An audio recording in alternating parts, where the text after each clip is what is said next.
Your week going here on KansasNation.com and ESPN Kansas City. With Dan Courtwright, I'm Sean Kellerman. Thanks for joining us, talking KU basketball here in the opening segment. We've got a lot to get to. KU loses to Iowa State in Ames, a game that we knew was going to be tough, 74-56. Break that down here in the open. Next segment, we're going to hear from a couple Jayhawks at the podium. Elmarko Jackson, who Coach Self said was the best performer of the day for KU, as well as Melvin Council. After that, we're talking Tang. Jerome Tang gets canned by K-State, and there's going to be a little bit of a mess that goes along with this, I believe, as K-State trying to fire Tang, saying it's for cause based on some comments he made at the press conference. And Tang, well, he's going to fight that. Yeah. But it's a little bit messy. There's a lot of dollars on the line. We'll break that down. Plus, we'll talk some Big 12 weekend recap with some storylines on that front. But, yeah, Tang, the talk of the town, if you will. Yeah, man.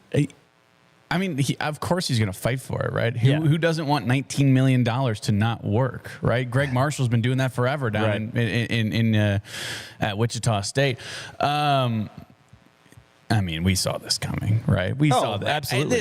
This is breaking news, the shockingest thing in the world. Jerome Tang gets fired after an absolute dumpster fire of the last 3 years. Now, I mean, you figured this was happening, but it was just, when was K-State going to bite the bullet?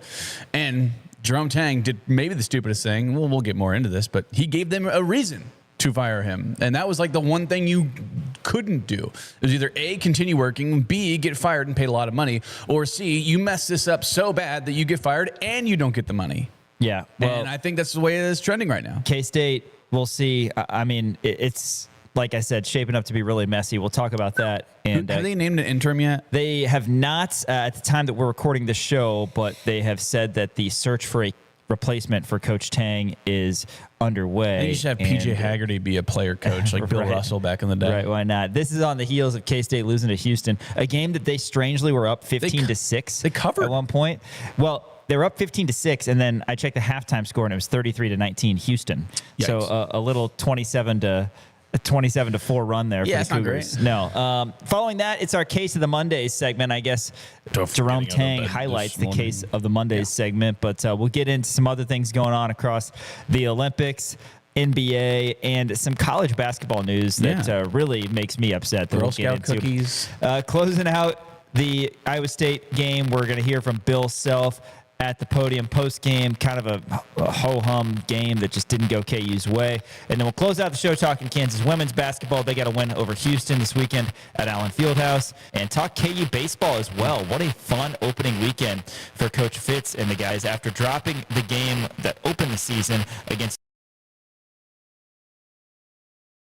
including a back-and-forth late-inning affair, 8-7 yesterday, to win the series over the Vaqueros. So shout-out to KU Baseball. We'll talk about that in the closing segment today. Crown Automotive over on South Iowa, they will get you in the vehicle that you need. They've got a great line of new and used vehicles. Want to recognize Miles Schneer, the Lawrence Citizen of the Year, and his team from Crown Automotive for being our founding partners here at Kansas Nation. If you can't go, give them a visit on South Iowa in Lawrence. Check them out at crownautomotive.com. Great deals, a great selection to browse. Can't say enough about how much we appreciate that partnership. Dan, Kansas loses 74-56. We were here at Kansas Nation watching this as David Lawrence and I hosted the Jayhawk Locker Room Show, KansasNation.com, and we are live, of course, now on Facebook and YouTube as well. Hope that you really enjoyed your Bill Self pasta. I know that there was some food that was provided for us.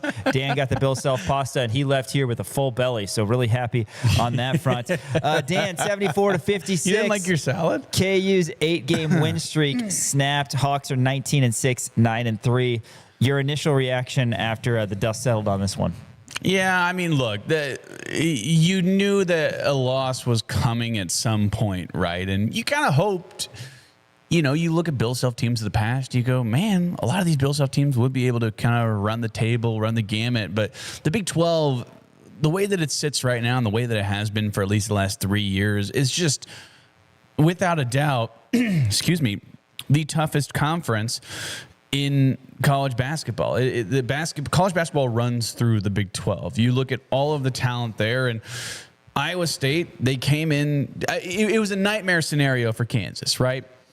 Iowa State, back on January 13th, they come in to Allen Fieldhouse, and they get their teeth kicked in. Milan Momcilovic was terrible. Joshua Jefferson was terrible. Kansas got off to a hot start after losing against West Virginia, and that kicked off an 8-game win streak. And you knew Iowa State, they were just going to be pissed. They were going to be, hey, we got Kansas coming into town. They embarrassed us. They pulled our pants down. When we were there at Allen Fieldhouse, it was a tough loss. And you knew the crowd was going to be, all over the place. You knew everyone was going to be just pressuring Kansas, and they certainly did that, right? I mean, you saw it right away. They were picking up Kansas, 37 feet from the basket. I mean, just the defensive pressure alone that you were seeing that started right at half court was unbelievable. They were guarding Kansas all the way out and just kind of suffocating Kansas, and Kansas couldn't really do anything there at the beginning, even farther into the game. And there's a couple of things that I want to get to regarding this game alone, just kind of on a statistical standpoint, is that, Kansas in the beginning, I believe at halftime, and you could correct me if I'm wrong, I believe they got out-rebounded on the offensive rebounding like 10-1. I'm relatively certain. And a lot of second chance opportunities, a lot of second chance points for Iowa State. They wind up scoring 17 points off second chance points. Kansas only scores 12. And then you look at turnovers. Kansas lost that turnover battle bad. Kansas was not forcing those turnovers whatsoever. Iowa State only had 6 turnovers. Kansas had 13. You look at the points off of turnovers. Kansas had 7 points off turnovers. Iowa State had 19 points off of turnovers, right? They were stealing the ball and getting out in transition and finishing at the bucket. So, just you cannot allow that to happen. You cannot lose the offensive rebounding or the turnover battle, because that is the quickest way to let teams get on runs, is you allow them second chance opportunities, and you allow them to not only stop you on the offensive side of the ball, but steal the ball away, go out in transition, and get those points. That is completely unacceptable, and that's where I think this game was lost. The beginning of this game was one of those classic scenarios that if you watch enough basketball, you kind of just can feel it, where you were winning a game and you just weren't too happy because it felt like you should have been up by more. Yep. It just was one of those situations because nobody was scoring in the early portion of this game. Kansas was up 6-2 after a Bryson Tiller bucket. When Taman Lipsey got a field goal with 12:47 to go to make it 6-4, I mean, you had 5 total field goals in this game, 7.5 minutes in.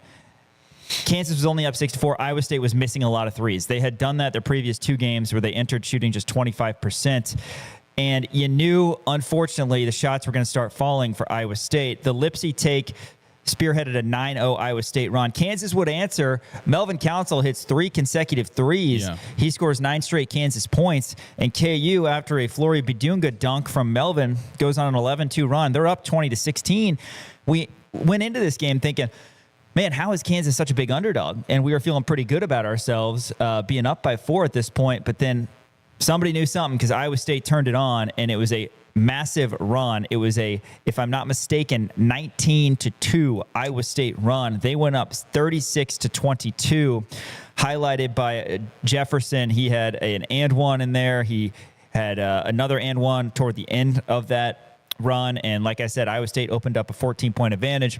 It was a 10-point Iowa State lead at the break. Elmarko Jackson did hit a 3 to cut Kansas within 10 before the final buzzer. Strangely, though, and this is to your point about second chance opportunities, Kansas shot 45% in the opening half. Iowa State 39%. Kansas also shot 50% from 3. They were 5 of 10 from 3. Iowa State was 3 of 16. But the turnovers and the offensive rebounds were so heavily on the side of the Cyclones that Kansas found themselves down, and not just down a little, down double figures. Yeah, they have 14 more shots than we did in the first half. And that's been a trend that we've seen when Kansas has struggled this year, is the other team getting so many opportunities. And it was both. It was extra possessions because of turnovers, and it was extra opportunities because of offensive rebounds. Iowa State, after 2 Trey White free throws that opened the second half, hit 4 consecutive threes. 2 from Momcilovic, 2 from Lipsey, and it was 49-29 after a 12-0 Iowa State run. Kansas was unable to get closer. In fact, it was 62-38. eventually KU would go on a little 18-6 run, and the closest that KU got was 68-56 after a Melvin Council take in transition. That was right around 4 minutes to go, so maybe a tiny bit of game pressure there for Iowa State, but the Cyclones would get enough. And after that Melvin Council take, by the way, Kansas didn't score. So not enough offense as they get just 56 points due to the Jayhawks. And the other interesting thing, and we'll talk about some individuals, is Kansas rode out the back half of the second half with guys like Cole Rosario and Jaden Dawson out there. A lot of struggles. We understand that Trey White had some issues with something going on in his mouth, I think a root canal, so he had oral surgery. He was ineffective, 2 points on 0 of 3 from the field. And then Darren Peterson was ineffective as well. He had 10 points on 3 of 10, 2 of 6 threes. No rebounds, no assists, so not enough contributions from DP. We know he's been coming off flu-like symptoms, but also had 3 turnovers, 4 turnovers apiece from Council and Tiller. So just a bad performance from Kansas against a really good team on the road. We understood that losses were going to come. We understood Iowa State was going to be out for blood. But from an individual standpoint, guys are going to need to be better because 56 points is not going to get it done. No, absolutely not, right? And, you look at the shot disparity alone, like you said, off the turnovers and offensive rebounds. I said this, they took 14 more shots than we did in the first half. Second half, Kansas actually took 3 more shots than them. They wind up with 11 more shots total on the game than Kansas did, but Kansas shot really poorly, 31% from the field in the second half, 12% from the three-point line. Meanwhile, all of a sudden, Iowa State gets incredibly hot. Milan Momcilovic just goes unconscious from the three-point line. He finishes 4 for 9. They go 8 for 14 from 3 in the second half, 57.14%. I mean, there's just nothing you could do about that. And Kansas cut it to 8 with about 4 minutes left to go. And you felt, hey, that could be what we're needing right now. You know what I mean? That you felt confident of like, well, we've seen this before, right? You look at the TCU game. You look at a number of different, comeback victories, the Texas Tech game where Kansas was able to turn it on. And they just weren't able to. And Iowa State just, again, flipped that switch. And, I think down the stretch, I think people are taking, are reading maybe a little bit too much into this because you didn't see Darren down the stretch. And, Darren, what did he finish this game with in terms of minutes? 23 minutes. He finished with 10 points, but 3 for 10 from the field is not great. And 2 of those were 3-pointers. He went 2 for 6 from, the 3-point line. Just not a great shooting performance by DP. Whenever you had Elmarko and Cole in, at least in terms of plus minus, in terms of productivity, in terms of getting Kansas back into the game, those were the guys that you needed out there. And we're going to highlight Elmarko because, like I said, Coach said that he's the top performer on this particular day for Kansas. He had 8 points, but he was causing some havoc. He was getting at least some paint touches, which other guys weren't able to do. And like you said a little bit earlier, Iowa State was pushing Kansas out 35 feet. I mean, that's going to be something that other teams look at. Now, are other teams going to be as talented as Iowa State? No, but still, you hold Kansas to 56. That's pretty good. We saw UConn do that. Kansas was without Darren Peterson in early December, but that was successful, and Kansas also scored 56 points in that game. But, yeah, with DP in particular, Kansas is going to have to figure out ways to get him loose and to get him better looks because he had 1 or 2 good looks in this game. Otherwise, it was tough sledding, and he's Kansas' best offensive player. So we'll have to see moving forward. But it is interesting, the down-the-stretch thing.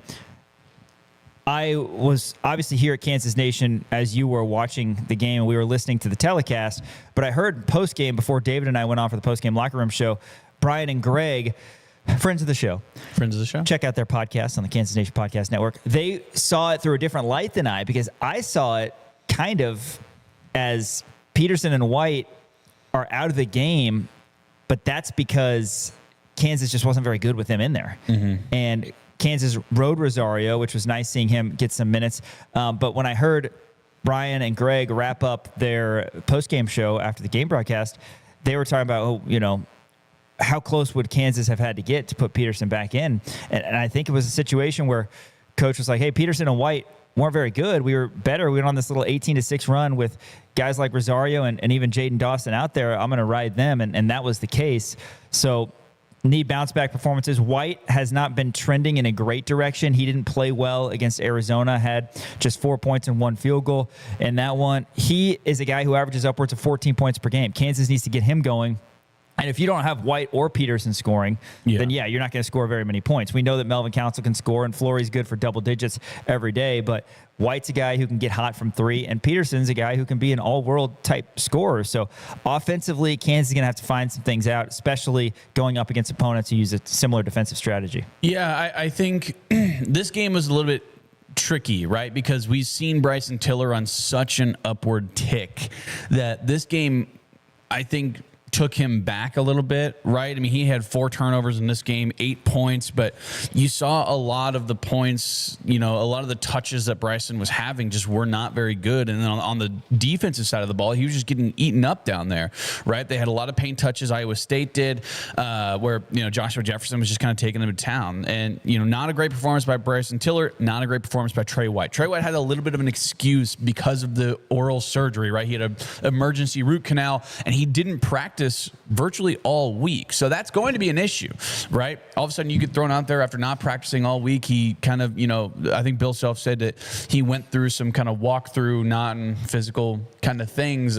This is the first action that he's gotten all week, and first time he's really seen Iowa State at this point, at least. So there's a little bit of an excuse there for Trey White, but also you look at the previous 3 games for Trey White, also haven't been great, right? And the Texas Tech game, he almost threw that one away. He had a lot of turnovers in that game. Arizona did not play well in that game whatsoever. The game before the Texas Tech game, he had a lot of turnovers in that one too. So Trey White has not been trending upwards, like you said. You really need him to be able to step up if you want Kansas to maintain in some kind of conversation for the Big 12 championship. And right now, it's going to be a lot trickier, right? Texas Tech did wind up beating Arizona. We can get into this, farther into the show, but you needed Arizona to essentially drop a couple, right? They dropped one against Texas Tech, so that's important, right? You need Iowa State to still drop a couple. You still need Houston to drop a couple for Kansas to still be kind of in there. But we talked a lot of bracketology in terms of Big 12 bracket kind of before the show. But you needed this one. And that's the unfortunate thing, is that you needed to keep your foot on the gas. You have an 8-game win streak. You have all the momentum in the world. You're coming into Hilton after you beat this same team in Allen Fieldhouse by 21 points. You knew that they were going to be amped up, but you know how to beat them, and it's just the shots were falling for them, right? And I guess that brings it back to law of averages. I was on team, well, they're shooting bad, so they're going to continue to shoot bad. And there was a lot of people who were on the team of, hey, they've shot bad for the last 2 games. That means they're going to shoot lights out for this game, and they certainly did, right? And you look at the 36% from the 3-point line, not great, but also you look at 8 for 14 in the second half. Yeah, alone, that was 5 bad halves catching up to Kansas in terms of Iowa State three-pointers. They just completely ran away with that. And, again, I hate to keep on bringing it back to this, but this is the main reason that we lost this game. Number one, you didn't have Trey White and Bryson Tiller be factors. You barely had Darren be a factor. Those are 3 reasons, but the 2 biggest reasons that Kansas did not win this game was because of all the turnovers, or losing the turnover battle, and because of all the offensive rebounds that they were giving up in that first half alone. You cannot allow a team to shoot 14 more shots than you in one half. I am excited to talk about the Big 12 race a little bit later in the show, because we are getting to the point where there's only 6 games left for pretty much every team. Some teams only have 5 games to go, but with 6 games remaining, we can actually look at remaining schedule, wins, losses projected, and you got to do that carefully, because nobody had Texas Tech beating Arizona at Arizona. Texas Tech was nearly a double-digit underdog. I think it was like 9.5. I think, and they ended up winning outright. So a lot can happen, but yeah, in terms of the Big 12 race, Houston, now they stand alone. They essentially had a bye on Saturday when they went to Manhattan, 11-1. Arizona's 10-2. Iowa State, Kansas, and Texas Tech are all 9-3. And then you have the 5-loss teams in BYU and West Virginia. Kansas next has Oklahoma State Wednesday at 8. That game, as you know, I've been talking about for like a month. You have as been, one that concerns me, because it's in the middle of this, and Oklahoma State can score. Their defense is bad, and we're going to talk more about them, but they can really score. And again, I don't want to say trap, and maybe the fact that Kansas lost to Iowa State will give them more incentive. But I would expect a big game from Darren Peterson on Wednesday. I would expect Kansas to win, but it's not like you're going to Manhattan and have an automatic win. I mean, Right. you got to go and actually win a game against Oklahoma State. Yeah, look, here's the thing. Oklahoma State has been this weird looming sword above Kansas fans' heads for a long time, and it's because, it's, at least in the beginning part of Bill Self's career, he just could never win there, and that was because, it was his alma mater, it was an emotional game for him, and Oklahoma State used to be really good, and, you kind of look at what they did in the non-con this year. I thought they were going to be, a solidified tournament team. I was even thinking like 7, maybe 6 or 7, didn't mean to do that, seed in the NCAA tournament. And they have not been good whatsoever. And you look at their defense, and their defense has been dreadful. And they've put up a lot of points. You watch the TCU game. Yeah, I went into overtime, but still, that was both of them were in the 90s. I think that's over. I think that Kansas understands the pressure on them right now. I think that you look up and down the roster of Oklahoma State. Anthony Roy is good, but, other than that, they don't have a lot of solidified stars, right? Kansas has those stars. So again, we'll talk more about Oklahoma State later, kind of in the week. But I'm on the opposite end of you. I know you've been talking about this Oklahoma State game for a while. To me, this feels. I have this gut feeling of. And it's different because we lost this game. But I have this gut feeling of Andrew Wiggins against West Virginia, the 41 points or whatever it was. Even though Kansas wound up losing that game, I can see Darren Peterson going out and doing that because of how much of a competitor he is. If he is 100% good to go, I think he's going to put up absolute numbers because he's going up against one of the worst defenses in the Big 12 on their home court when Kansas is having that pressure applied to them the most. So I can really see Darren Peterson going out there and just laying the hammer. Well, KU needs to score. Oklahoma State's giving up upwards of 80 points per game. We know Kansas has the firepower, but it all starts with Peterson, and then after that, it's Trey White. Like, you're going to get, you feel pretty confident you're going to get 14, 15 points out of both Council and Bidunga, but you need additional scoring. Trey White, until the last few weeks, has been everything we could have hoped for in the portal, and it's just been not quite as there. He hasn't gotten as many shots. He hasn't made as many shots, and Peterson, as we know, has been in and out of the lineup. But, yeah, KU has firepower. Oklahoma State has firepower, and this is a game that Kansas has to win for multiple reasons. They have to win on Wednesday.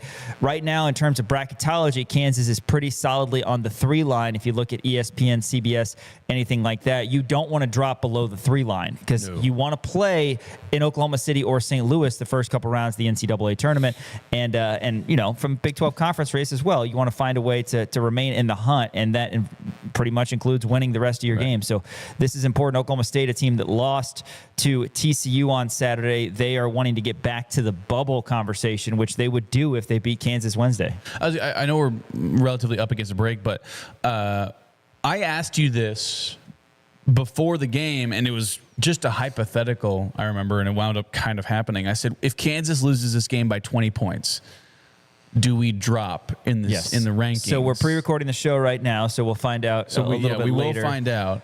But yeah, do you still feel that Kansas does not drop whatsoever? I don't think KU should drop. We'll find out hopefully before we're off air on this pre-recorded show. But I think if you beat number 1 in the country, even though they lost twice this week, the Kansas should still be a top 10 team. But don't want to take many more losses or else you're going to start to slip. And again, being a top 3 seed, in my opinion, for location reasons, that sort of thing is important in the NCAA tournament. Plus, I like being on the bottom half of each region rather than the top half where the 1 seeds, with 1 seeds being so strong this year.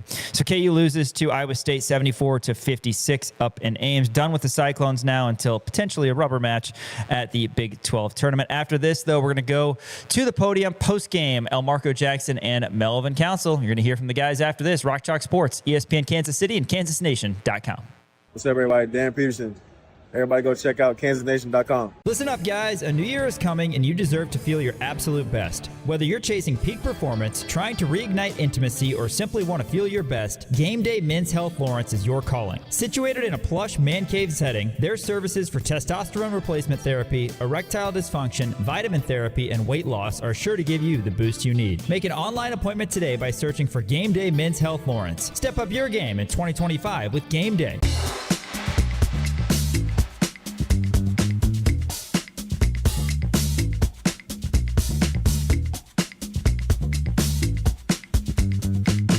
Go all electric in a 2026 BZ for 0% APR. Built to move you, designed to electrify. Low APRs for 2026 Camry and Tundra models.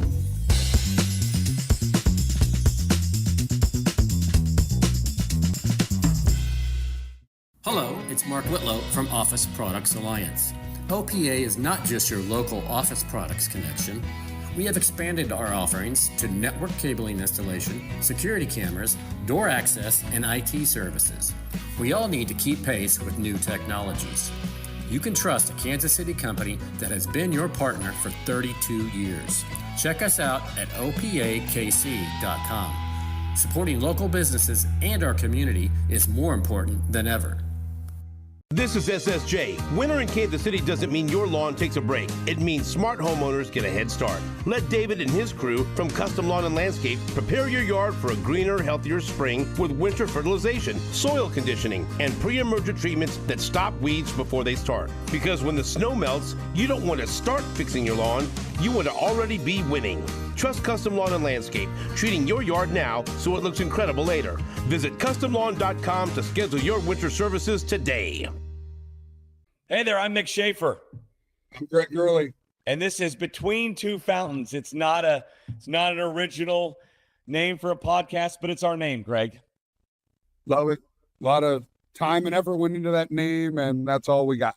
As far as you know. Hey, we're going to talk about our two favorite topics, Kansas City area sports and nonsense. That about covers it, right? I'll handle the nonsense. Yeah. We'll have the best guests as well and the worst jokes come around every single week on Between Two Fountains.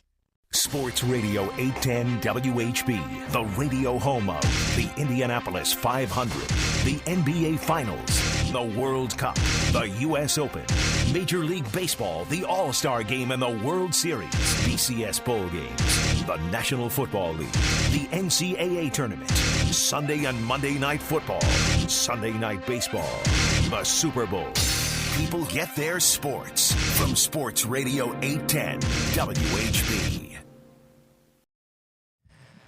Welcome back to Rock Chalk Sports here at ESPN Kansas City and KansasNation.com. There's a certain energy that comes with Jayhawk basketball. As we know, the crowd rising together, the band playing, and that unmistakable moment when fans lift their arms, bam, and wave the wheat. It's a tradition that represents pride, unity, and Jayhawk spirit. With Jayhawk checking from Central Bank, that tradition doesn't stop when the game ends.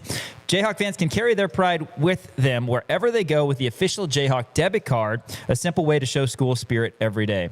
Central Bank is proud to support the traditions and communities that bring people together, and as the proud community banking partner of the University of Kansas, Central Bank is committed to serving Jayhawk fans with banking options designed for real life, on campus, at work, and everywhere in between. So, if you're ready to wave the wheat beyond the stands, learn more about Jayhawk Checking and the exclusive debit card at jayhawkchecking.com. That's jayhawkchecking.com. Central Bank, the proud community banking partner of the University of Kansas, member FDIC. Kansas fell to Iowa State at Hilton Coliseum on Saturday, 74-56. Let's go to the podium post-game. Elmarko Jackson and Melvin Council.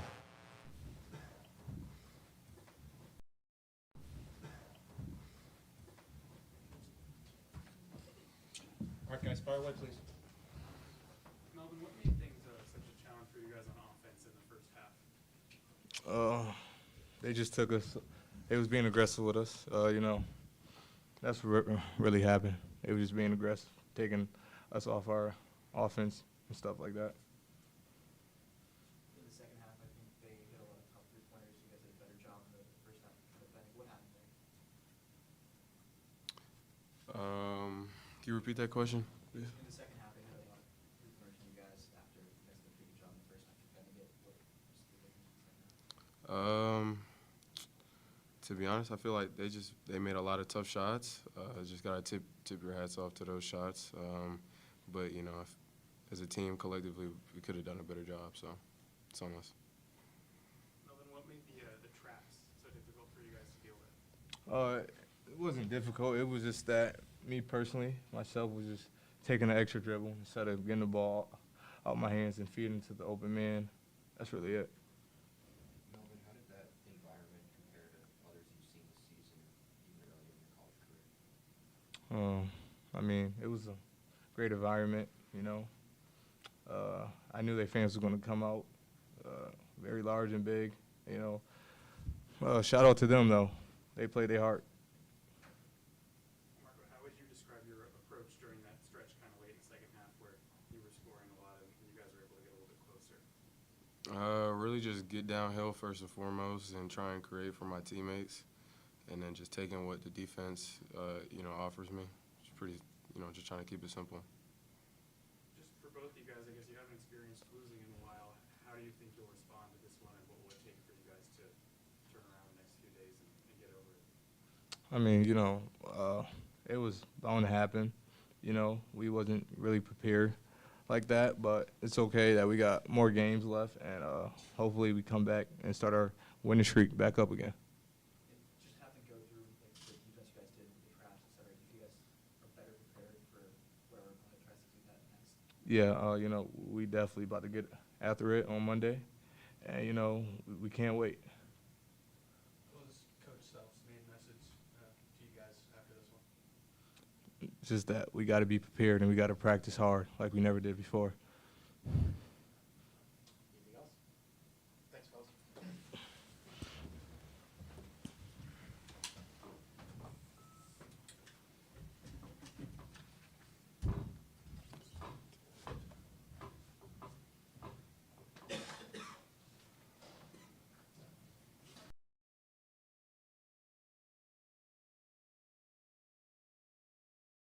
That's Elmarko Jackson and Melvin Council at the podium. Post-game, KU falls to Iowa State. Elmarko, a nice little burst of energy in that second half for KU. Yeah, coming off the bench, Elmarko Jackson, I think is exactly what Kansas needs, right? And he's forming into the player that we need him to, right? And it's not about offensive production. He did have 8 points in this game, 3 for 6 from the field. He hit a 3-pointer as well.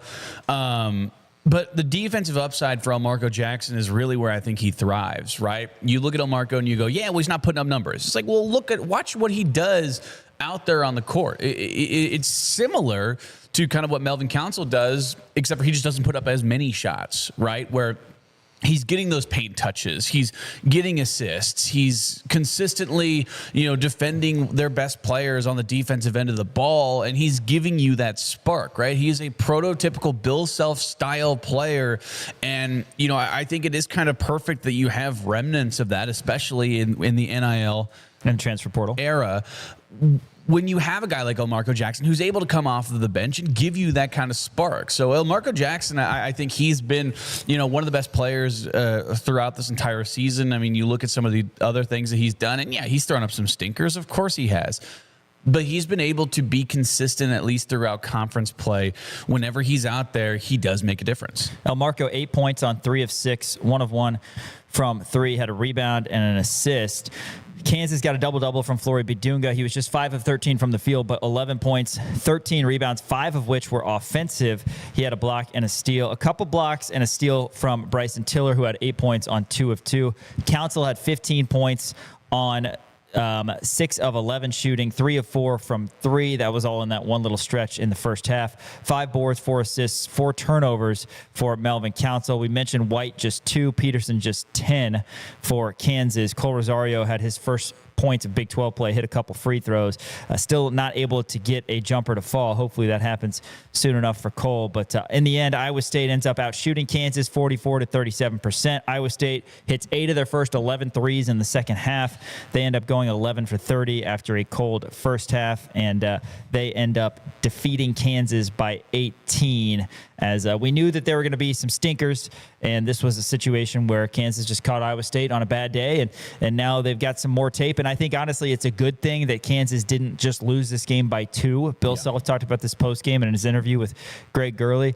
It's not like if one thing had happened or if two things had happened, you would have won and the winning streak would have continued. It's kind of a reminder, a little bit of humble pie of, hey, we can still go out and get beaten. There are still things we got to work on. Yeah, I think that's maybe a positive to take out of this game is that, hey, this is maybe the kick in the pants that Kansas needed, right? I mean, you're not going to go on this win streak. You're still beatable and you still have flaws in your game, and those were exploited, right? In that Iowa State game, you're going to have teams, you're always going to have a target on your back whenever you're Kansas, right? I mean, that's just the way of the world. When you're a blue blood, when the streak is still fresh in people's minds, when you are historically, I'm going to go ahead and say, the best Big 12 school in terms of basketball, maybe nationally in terms of basketball, the best school, you're going to have that target on your back, and you can't just rest on the laurels of, well, hey, we're on this win streak, so we might as well keep it going. It's like, well, you're going to have to try. You're going to have to go out there and, kind of prove yourself. And I think that this is exactly what Kansas needed, a little bit of a kick in the pants. A lot to get into next segment. We're talking Big 12 basketball, the weekend recap. We'll do a deeper dive on the upcoming schedule for the teams in contention for the Big 12 title. We've got 6 games remaining regular season, 3 weeks of play before the Phillips 66 Big 12 championship starts in about 3.5 weeks. So we'll see what Dan thinks in terms of remaining schedule, not just for Kansas, but for the other teams. And maybe you'll go with what's most likely. Maybe you won't. We'll have to wait and see. And then another word on Jerome Tang as he is canned by K-State. That's coming up next. KansasNation.com, ESPN, Kansas City. I'm Kenny Logan Jr. and you're watching KansasNation.com. Miles Schneer's Crown Automotive, founding partner of Kansas Nation. Visit them at crownautomotive.com. Experience the Crown difference. Carfax top-rated dealer, Crown Automotive. Hi there, Gary Joslin with Joslin's Jewelry. I'm not the class ring company. I'm a mom and pop jewelry store for 42 years. We were recently voted the gold medal #1 jewelry store in the greater Kansas City area by Ingram's Magazine. Come see us at Joslin's Jewelry, 9529 Antioch. Joslin's Jewelry, the jeweler you'll recommend to your friends and family. Joslin's Jewelry, for the best that's yet to come.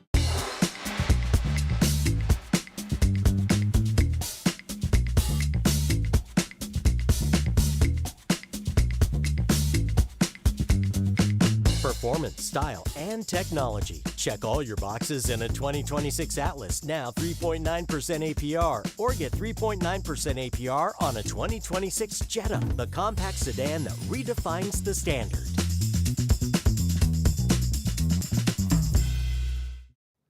Haney and the Hawks is presented by Jefferson's with 2 Lawrence locations, home of the best wings in town.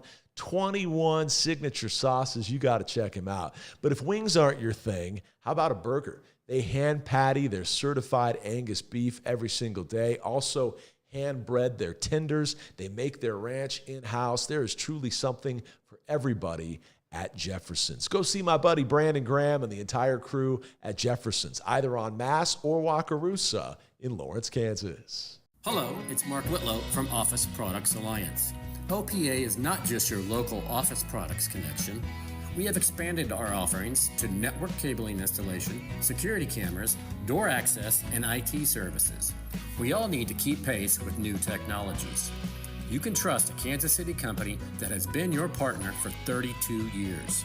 Check us out at opakc.com. Supporting local businesses and our community is more important than ever.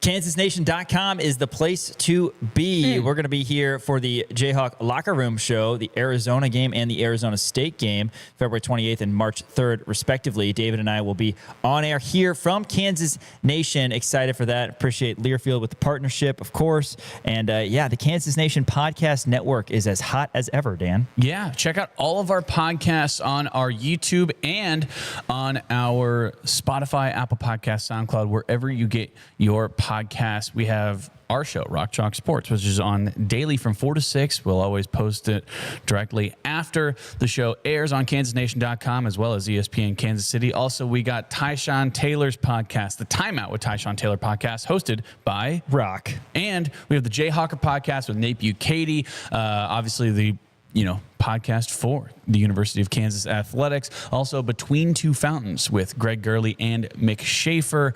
A number of different podcasts. The Inside KU podcast with Laney Boger, another fantastic podcast. And Haney and the Hawks, where he brings on legends of the past. Check out that Paul Pierce episode. That's one of my favorites. Yeah, Paul Pierce, a living legend. By the way, follow us on social media at the Kansas Nation, Twitter, Instagram, TikTok, Kansas Nation on Facebook, Kansas Nation as well on Instagram. Check us out. We're always putting out a ton of great content. I know you're wanting to be talking Tang here, but let's do Big 12 standings update and bracketology.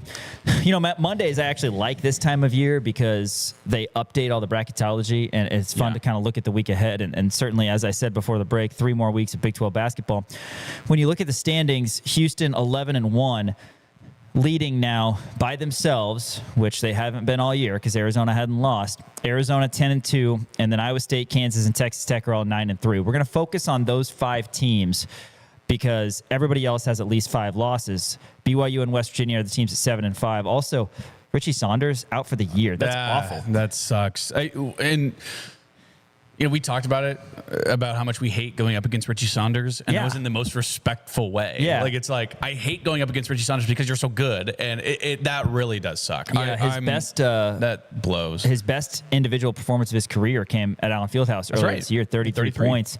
And I'm sure he's got an NBA career ahead of him, but Is he out senior this for year? the Remind season me. with a Yeah, torn he's ACL. So now his BYU career is over. That's just terrible news, as he blew his ACL when BYU hosted Colorado. Cougars won that one by 4 in overtime after Saunders had left early. So they have a tough road to hoe without one of their best players. A first-team All Big 12 performer last year, Richie Saunders. Wishing him the best in recovery. All right, we're going to focus on those 5 teams that I said. Do you want to start with Kansas, or do you want to start at the top with Houston? Let's go ahead and start with Houston, just because I kind of want to go through what their schedule holds right now, because they're starting a tough 3-game stretch with 2 really tough road games. They're at Iowa State coming up today. That's going to be a very, very tough game, obviously, because Iowa State's coming off of a win. Now, there's 2 ways to look at it. Is Iowa State going to be coming off of a hangover after beating the brakes off of KU, or are they going to continue this momentum? They lost to TCU. Now they got it back, right? They got their shooting back.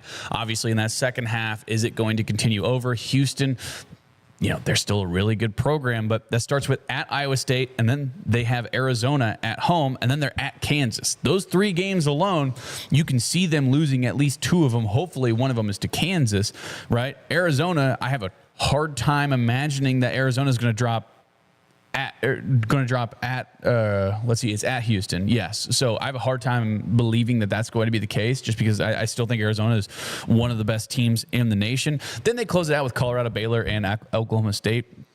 2 easy games, I would say, for Houston. And then you're at Oklahoma State. Could be tricky, but at the same time, Houston has proven that they've been blowing teams out. I mean, they just go on the road, and I don't know what the secret sauce is, but it seems like games that are tough for everybody else on the road, Houston gets it done. Not that they don't have tough games at times, but I mean, man, they go on the road, and it seems like they end up with a victory. Okay, so let's just start with Houston. They've got 3 games coming up against top 10 teams. So this is probably the schedule portion that they looked ahead at and said, all right, well, this is going to be tough. But they've got some cushion now because they're 11-1. So this is probably as cut and dry as it gets of any team, because you've got 3 hard games and then essentially 3 games that you think Houston's definitely going to win. What's the record going to be for Houston? How many do they drop in the final 6? I mean, they have at least room to drop 2. Well, they can drop. Well, I guess they can drop 1. They can drop 1 and still get at least a share. That's the thing. They can drop 1 and still get a share. If they drop 2 and one of those 2 is to Kansas, then Kansas will, in theory, have the tiebreaker. Correct? If Kansas wins out. Correct. If Kansas wins out. Right. So there's still a chance for Kansas, right? There is. So as of right now, Kansas isn't necessarily out of it. right? And Kansas if still Kansas has wins the rest of their games, then absolutely they're still in it. Yeah, and I'm just going to go ahead and say, chalk up all of them as wins. Of course, just because that's what's going to happen. That's what always happens, right? But like I said, Houston, they have a really tough 3-game stretch right here, and I can see them dropping 2. Give me the record. What's it going to be? Houston right now is 11-1. They got 6 to go. 3 quote unquote hard games and 3 easy games. I think it's 14-3 or 15-3. 15-3. So you think that they drop 2 out of the threesome of Iowa State, Arizona, Kansas? I think that they might go in. I think they go into Hilton and win. I think Arizona gets them at home. I think KU gets them at Allen Fieldhouse. Okay, and then they win the next year. All right, so 15-3 is the record for Houston. Okay, so then Arizona, they're 10-2. Here's what Arizona has. They're hosting BYU on Wednesday, and again, BYU is not going to have one of their best players. Then Arizona is at Houston. Then you're at Baylor, Kansas in Tucson, Iowa State in Tucson, and then at Colorado. So you've got 4 ranked teams on the remainder of your schedule for Arizona, but 3 of them are in Tucson. Interesting how their schedule shook out, right? Because they just lost to Texas Tech. That game was also in Tucson. So they've had a lot of fortuitous matchups in terms of home road. Of their remaining 6, how many does Arizona drop? Right now they're 10-2. What's their record? So you lose 2 in a row here. You're Arizona. You got BYU coming up. BYU could be potentially scary. I mean, because they lost one of the 3-headed monster, but they still have Rob Wright and they still have AJ DeBonsa, and they still have some guys down low who are really good. I don't know if they have the firepower down low to be able to keep up with Krivas, with Koa Pete down low, with Tobe Awaka down low. So I think that's a win. I think at Houston, they dropped that one. Like I said, no. Sorry, they win Arizona. that one. I liked Arizona in that one. So I think that they win that one. They go to Baylor. I think they might lose that one just because I think Cameron Carr and Tunde Yesufu take over. Wow. I think it's going to be a tough game. I think that Arizona's vulnerable right now. I think that they could drop that Baylor game. I think that they. I don't want to say it. I'll say it. I think they beat Kansas at the McHale Center. Okay. And then I think Iowa State clips them. So I think that they drop 2. You've got 2 losses. You've got Arizona at 14-4 and Houston at 15-3. All right. So then that brings us to KU, who's 9-3. KU has at Oklahoma State, Cincinnati at home, Houston at home, at Arizona State, and then K-State at home. KU, in all reality, because we have to be realistic, Houston, you say they're going to drop 2. I would be absolutely shocked if they drop more than 2. So that would put Houston at 3 losses. Kansas is already at 3 losses. So they would need to go 6-0. Realistically, how do you see KU's schedule playing out? I mean, if I'm remaining consistent with what I've been saying, I think Kansas winds up 14-4. Loses at Arizona. And they... I'm going to have to do this math maybe on like paper or something, but Kansas is either going to get the 2 or the 3 seed in the Big 12. So but you're they go saying 14-4. They beat Houston, but they lose at Arizona. Okay, so if Kansas, I'll tell you right now, if Kansas and Arizona are the teams that are tied at 14-4, in terms of Big 12 seeding, and we'll get into this more as the weeks go on, but if you're saying Iowa State and Texas Tech both end up with 5 losses, which we'll get into that, but if you're saying Arizona and Kansas are the only teams at 14-4, then the tiebreaker would go to, let's see, you've got Arizona beating. So you beat Arizona once. You had Arizona beating Houston once, though, right? You beat Tech once. You had Arizona beating Houston. Yes. Right? And Kansas also beating Houston. Yes. So Houston would be the team atop the conference. So both those teams would be 1-0 against Houston. So then it would come down to the next 2 teams in the Big 12 race. Because after the tiebreaker of head-to-head, it's how did you do against the other best team in the conference. Right. In this scenario, if both teams are 14-4, and I love doing this stuff, if both teams are 14-4 and they are 1-1 against each other, and both are 1-0 against the top team in the conference, it would go to the next highest finishing team in the conference. What your record is against them? Well, we'll see. Let's go to Iowa State. Already has a win against Texas Tech, and Arizona has a loss. Iowa State and Texas Tech are both 9-3. So we now turn to Iowa State. Iowa State hosts Houston, and you've got Houston winning that one. That's I do have Houston winning that one. Okay, that game is tonight on Big Monday. So that gives Iowa State 4 losses. Iowa State is then at BYU. They're at Utah, Texas Tech and Ames, at Arizona, and Arizona State at home. Man, how many additional losses for the Cyclones in addition to tonight? I can see a couple, right? Like I said, I can see Iowa State getting clipped at home against Houston. I think at BYU is going to be tough, but I think Iowa State pulls that one out. I think you're losing either at home against Texas Tech or you're losing at Arizona, and I can see them losing both. Okay. So is that crazy of me to think that they drop 3? Are we saying 13-5 or are we saying 12-6? I think that they drop 3, and I think they go 12-6. Yes, that's crazy. I don't think they will drop 3. Okay, all right. But you don't see them losing to Houston, Texas Tech, and Arizona. They're not going to lose to Texas Tech at home. Okay. I don't think. Granted, I would have said that about Arizona. So I get that. I get that. But we'll say 12-6. Sure. Because that's what you're saying. And that's the game we're playing, if you will.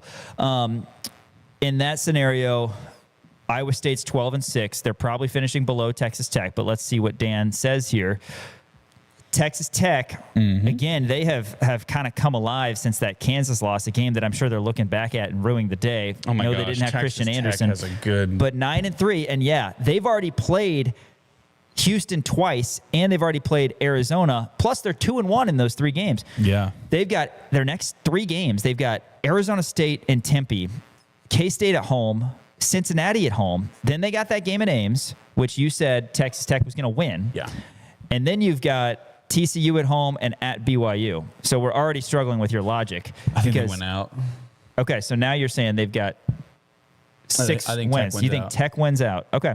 If that happens, that puts Tech at 15-3, tied with Houston for the Big 12. So now what you do is you go back to the seeding purposes. Kansas has a tiebreaker against both of them. And you've got 2 teams at 15-3 in Houston and Texas Tech. Yeah. And then you've got Kansas. I didn't intentionally do this, by the way. Then you've got Kansas at 14-4 and Arizona at 14-4. As we talked about, tiebreaker, Kansas and Arizona are 1-1 against each other. So then you go to the top teams based on Dan's logic, if you will.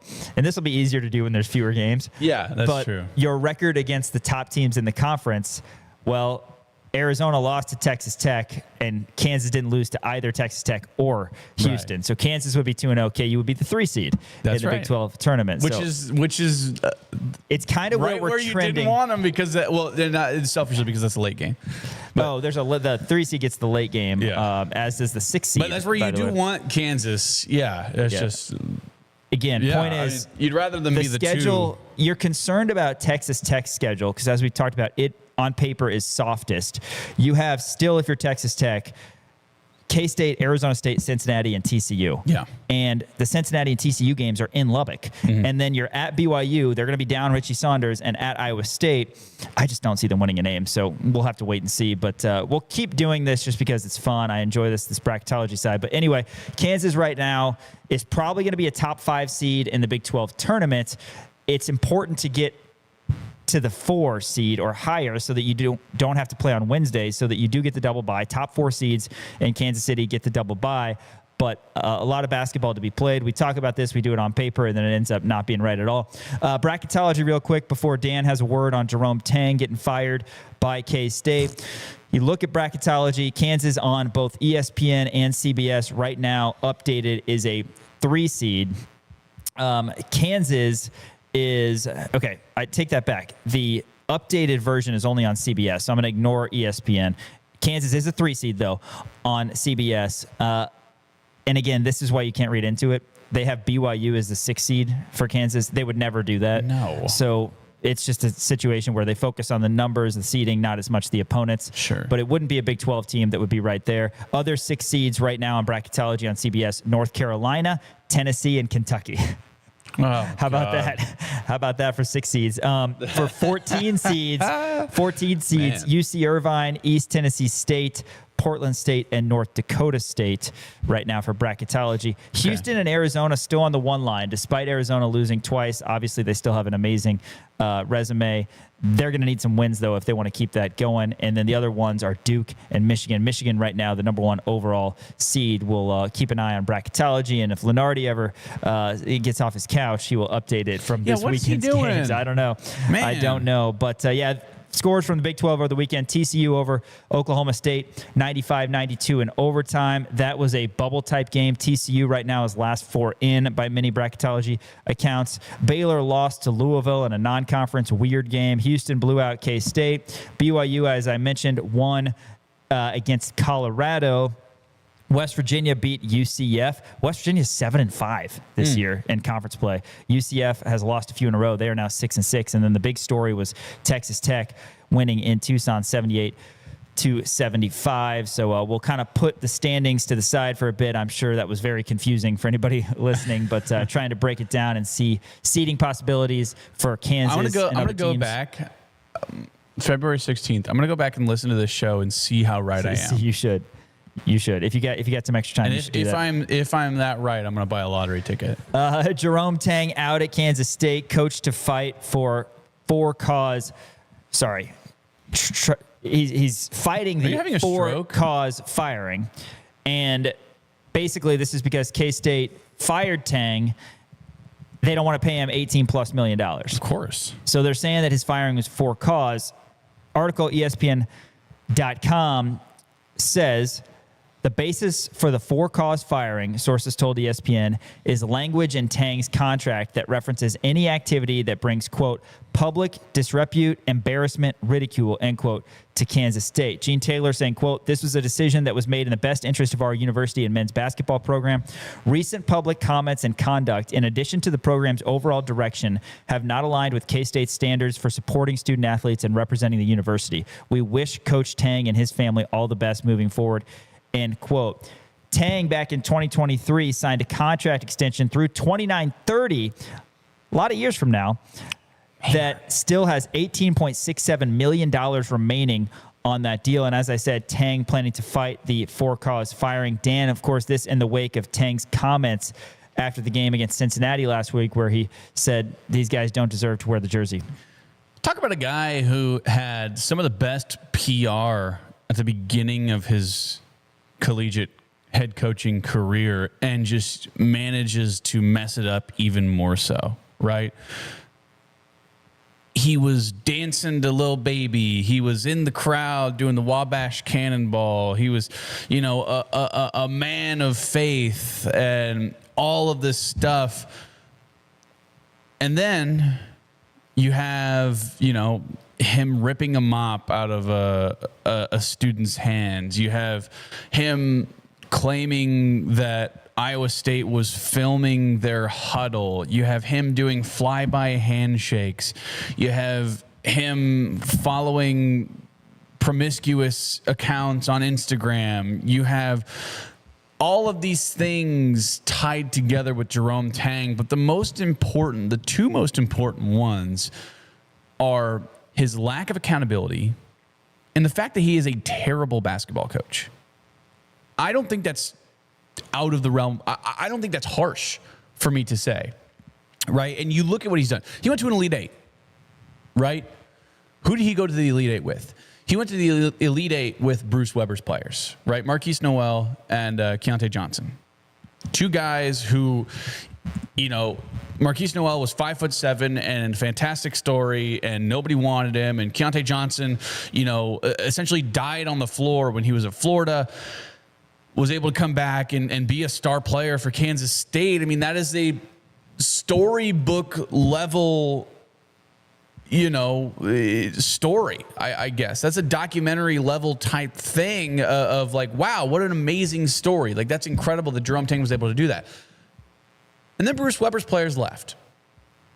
And then Jerome Tang goes, okay, well, how about this? How about all of you farmers out in western Kansas with a lot of money, give me that money, and I will go out and get the best talent there is. I'm going to go spend $2 million on Coleman Hawkins.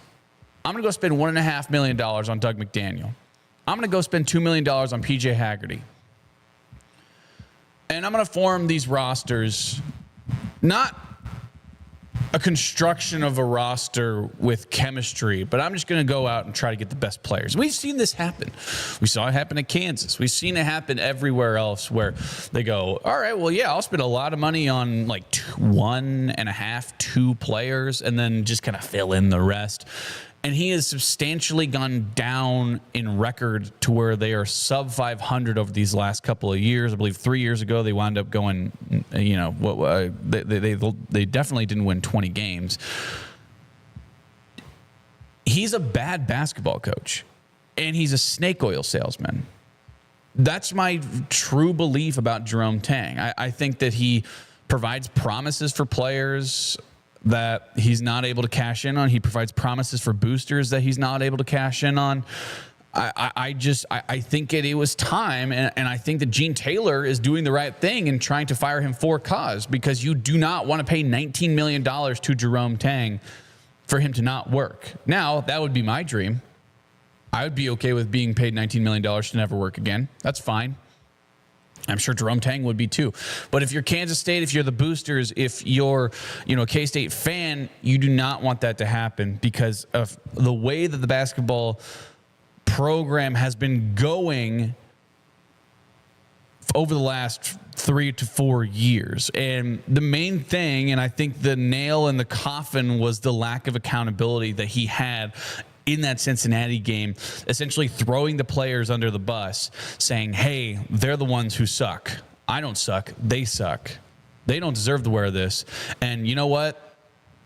They're all going to be gone next year anyway. And I'm going to take the names off the back of the jerseys. And you said it best a couple of shows ago that the lack of accountability is there. That sounds like a guy who wants to get fired. And every time Kansas State plays well, he goes, yeah, man, we looked good. But whenever they look bad, you know what he says? He goes, they played bad. The players played bad. He doesn't take accountability. We've seen it time and time again.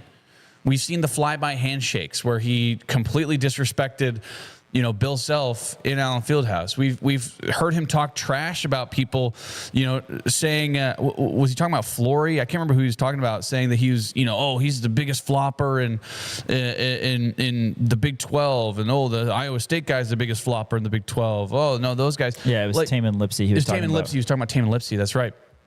I mean, just an absolute clown show and a dumpster fire, and you absolutely saw this coming. And for the first time maybe in my life, I have a sense of not empathy, but at least sympathy for K-State fans, because I think that he took you for a ride for whatever it was, 5 years. Well, there's going to be some litigation.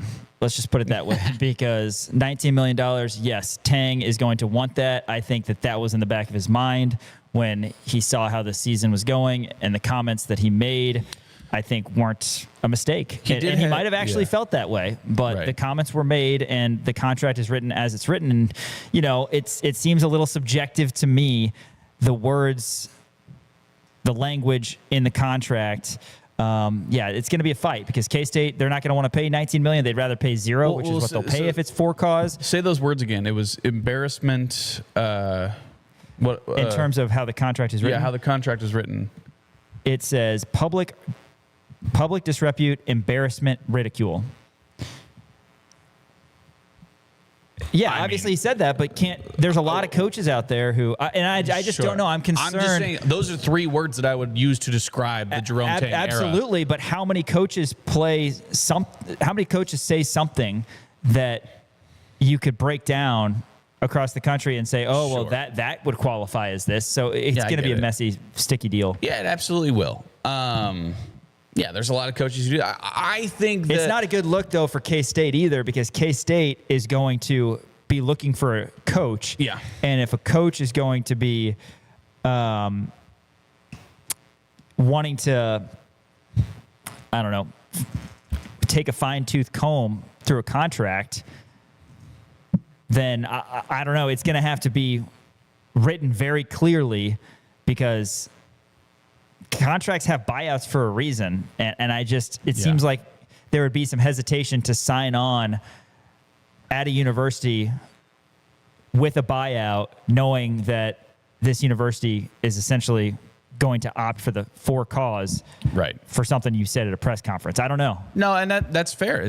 I mean, who in their right mind would want to take that job, right? I'm using this to be more thankful that we have Bill Self as our head coach. Of course. I'm using this as one of those touch grass moments of like, man, it could be a lot worse. Are you kidding me? It could be a lot worse for a Kansas fan. You think?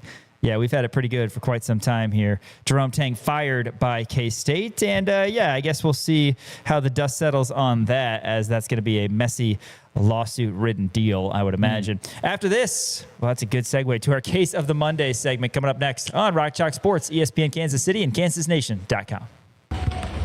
Hey, what's up, Chuck Nation? Roby Dunga here. And make sure you check out the new KansasNation.com. Rock Chalk. Hello, it's Mark Whitlow from Office Products Alliance. OPA is not just your local office products connection. We have expanded our offerings to network cabling installation, security cameras, door access, and IT services. We all need to keep pace with new technologies. You can trust a Kansas City company that has been your partner for 32 years. Check us out at opakc.com. Supporting local businesses and our community is more important than ever. We have a great selection of vehicles here. What's the best fit for you?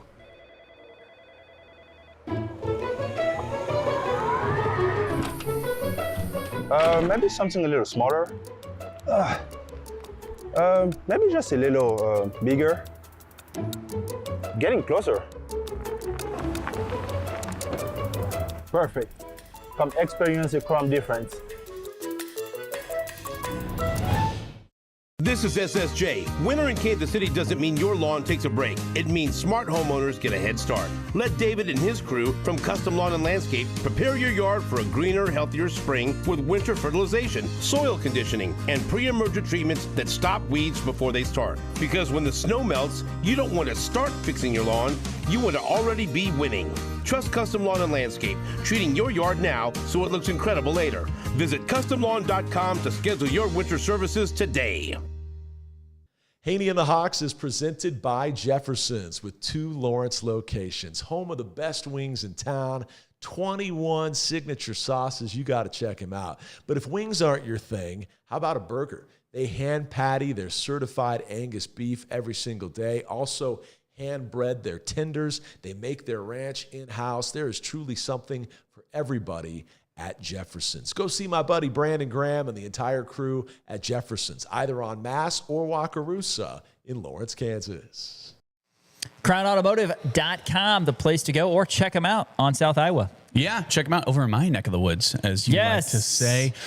I live over there. Here's my address. I'm just kidding. But yeah, check out Crown Automotive, the best, most comfortable to work with salespeople here in town. Just the best car dealership, the founding partner here at Kansas Nation. If you want new Toyotas or Volkswagens, that's the place to go. And if you don't want a Toyota or Volkswagen, they have a bunch of used cars as well to get you in the car that fits your lifestyle. You're looking for a truck, you're looking for a van, you're looking for one of those VW buses, which I actually think are really cool. Have you seen those? Yes, those are awesome. I love them. I think they're fun.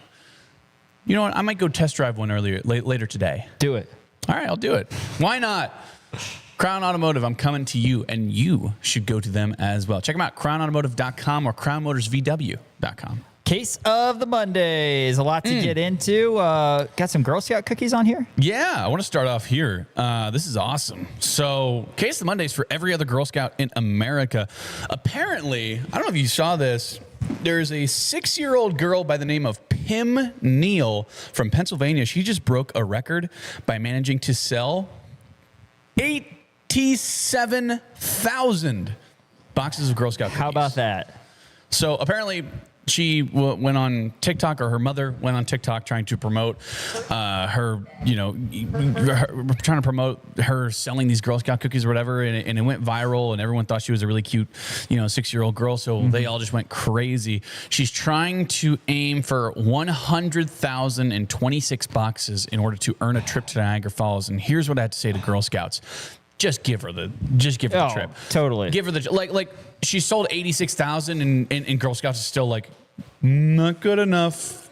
Man, everybody's been in one of those group texts or two of those group texts when like your niece or nephew is selling something, and you're like, hey, I'm selling these. It's $14 a box. They're $5 or $6 or are they $5 a box? Right? 87,000 though. How many calories are we talking? I don't know. What's your go-to Girl Scout? We should do top 10 Girl Scout cookies. We should. I'm gonna go with the first Samoa, the second Samoa, the third Samoa. That's gonna be my top 10. Fourth is gonna be a frozen Thin Mint. No. They're all frozen Thin Mints. All 10 of them are gonna be Samoa. I guess they're called Caramel Delights now. Yes. What about the Caramel Delights are the peanut butter patties, which are way better than the peanut butter sandwiches? Yeah. So yes, I was about to say yes. Peanut butter patties. Are those the ones with chocolate? Or no? Yes. Yeah. Okay. Yes. Yeah. The peanut butter patties are the ones that are coated in chocolate. Peanut butter sandwiches are just the ones that are it's like regular cookie peanut butter. Those Chris Courtwright seems like he's either a lemonade or a shortbread guy. So he's a Thin Mint guy through and through. My dad loves him some Thin, and so he would throw them in the freezer. Yeah. Well, that's a classic one. The lemon ones are good. I'll give you that. I'm a Caramel Delight guy, man. Just give me those Caramel Delights all day. Yeah. And by the way, fan. If you have any like niece or daughter or anybody out there selling Girl Scout cookies, hit me up. I'll buy them. I will cash out my 401k and I will buy those Girl Scout cookies. All right. Good to know. I might not cash out my 401k, but I will buy a lot of Girl Scout cookies from your niece or daughter or whoever it may be. Hit me up, please. Because I want to buy some I don't know anybody right now who's selling Girl Scout cookies. I need to like drive around because sometimes they have like little stands, like on corners. Yes. And I'll always stop. Usually, if I have cash on me, like there you go. I'm there. But shout out to Pim Neal, man. Shout out to Pim Neal. 87,000 boxes of Girl Scout cookies. That's incredible. That's crazy. All right, what's next here? Next here on Case of the Mondays is Case of the Mondays for Mercy High School in New York. We have a video for this. So Mercy High School was playing against Canandaigua. Okay. They're both high schools are in New York. Mercy was down by 2 in the final seconds against Canandaigua. And here's what, Elijah, you have the video. So let's play this video because it's unbelievable what happens. Did you see this? Yeah. The ball gets stuck in.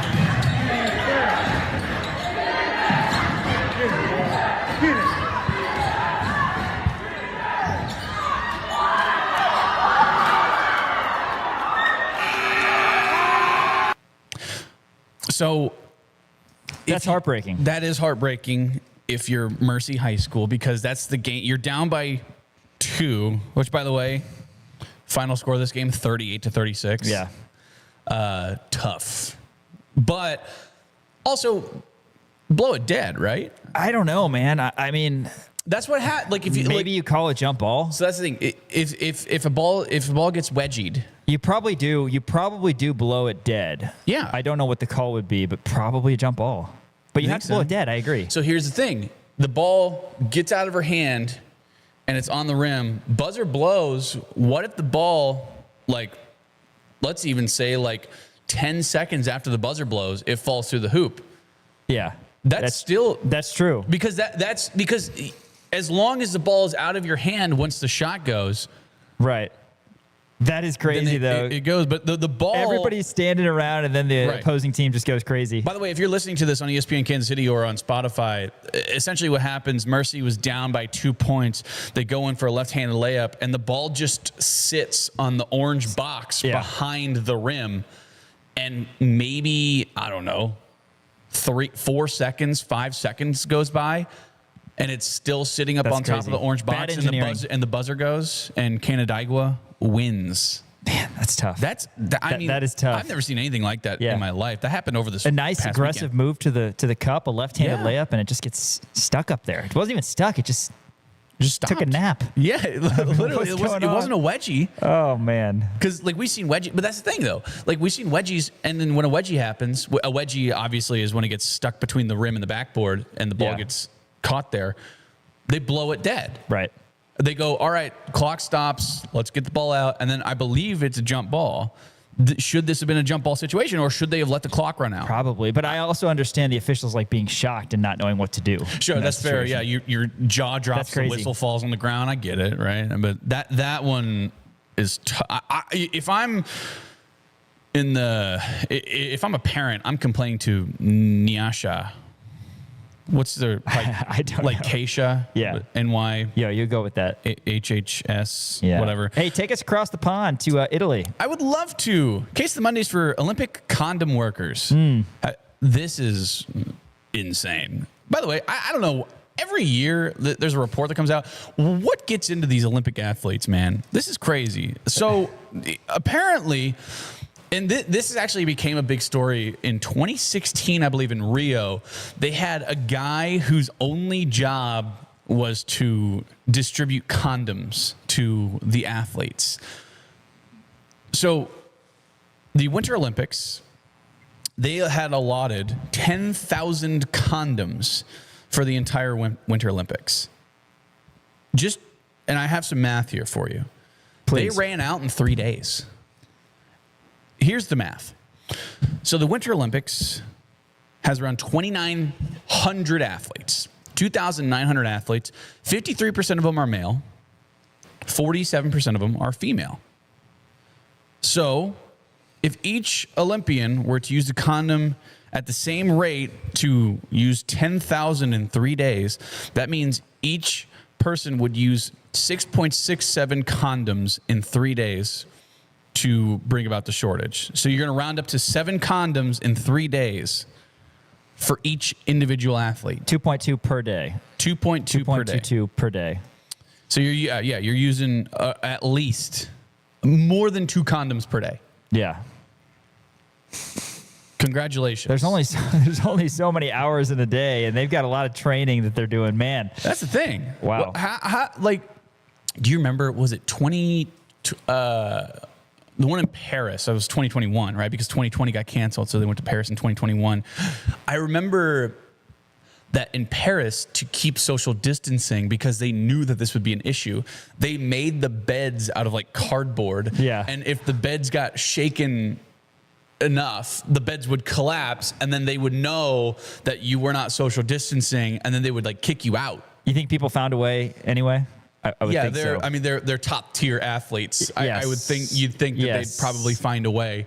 But again, Olympics, like you congratulations. said, Olympics always have some sort of story like this. I know. By the way, this isn't even on here. I have another Olympics thing on here. But did you see that Canadian who there was like a scandal in curling where it was for double touching. So apparently he was throwing the rock, let it go, and then he used his index finger to poke the rock in the right direction. Really? And you were not allowed to do that. No. That's called double touching. And the Swedish guy, this was a Canadian curler who did this, and they were going up against Sweden. Sweden's like, hey, you double touched. And this Canadian guy just went crazy, started cussing him out, being like, no, I didn't, blah, blah, Yeah. blah, blah. And they were like fighting, like they almost had to be like separated on the ice. It was awesome. By the way, shout out to Sweden for calling him out on that, because this happened twice. Both times were Canadian teams, one for the women's side and then one for the men's side. The men's side was the guy who kind of fought back and was saying, no, I didn't, F you, all this kind of stuff. So case of Mondays for Canada. Maybe not as nice as we thought. Case of Mondays for Ilya Malinin. You know who this is? Yeah. The first man ever to do a quad axel. It was previously thought to be impossible to do a quad axel. He did it. Got it done. But not at the Winter Olympics. No. Unfortunately, he fell down twice in the gold medal skate and wound up getting 8th place. Yeah. People are talking about how much pressure there was on him, to be able to perform.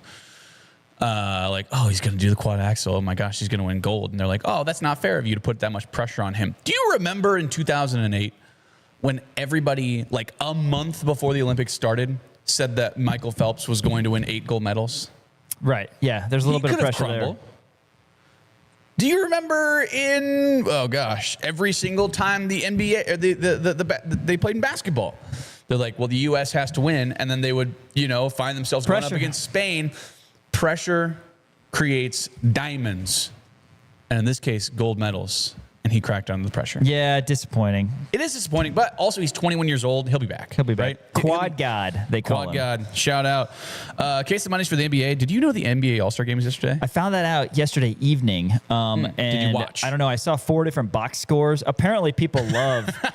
The new format of it. Yeah. Anthony Edwards got MVP. Yeah, shout out to him. But I did not know it was going on, but I am glad that it seems to be trending the right direction because people hated the pillow fights of the past where you get 400 points on both sides. Right, that's the thing. I didn't watch a second of it because maybe it wasn't like marketed to me or whatever. Maybe they did a bad job, but I guess people liked it. Whatever. I heard the slam dunk contest was a snooze fest. Mm-hmm. Damian Lillard, I heard, won the 3-point contest. Good for him. That's pretty cool. Yeah, shout out to Weber State. I didn't know. I did not know it was yesterday. Yeah. Until I was scrolling on Twitter last night, and all of a sudden I saw something pop up that said Anthony Edwards wins MVP, and I go, what? It is great seeing Dame back in the Trailblazers uniform, man. The whole Bucks situation was weird. He took a pay cut to go back home, which is fair. A couple press conferences, college basketball case of the Mondays that I'll get to before we have some news that I just don't like at all. But Danny Hurley and Doug Gottlieb, 2 of your favorite guys, love them, completely sounding off at the press conferences for different reasons. Danny Hurley talking about empty seats at the UConn game. I mean, he is understandably, in my opinion, going off on him. He says fans can criticize me, but he brought up the word equity, and there was a word before equity as well that he used. But what was that word? There's a ton of open seats at the UConn-Georgetown game on Saturday, and Danny's talking about how, hey, we go to St. John's, we go to Creighton, we went to Kansas this year. People want to see UConn play. There's no empty seats when UConn is there, and now we're at home. I've brought 2 of the last 3 national championships, and we're not filling the seats. Yeah. So case of the Mondays for Danny Hurley and the UConn fans. And then Doug Gottlieb, your boy, he got teed up Green Bay, Milwaukee yesterday saying that he was dropping F-bombs left and right, saying, I need the Horizon League to explain to me why I got a technical foul when I did not curse, I was not demonstrative, I did not leave my box.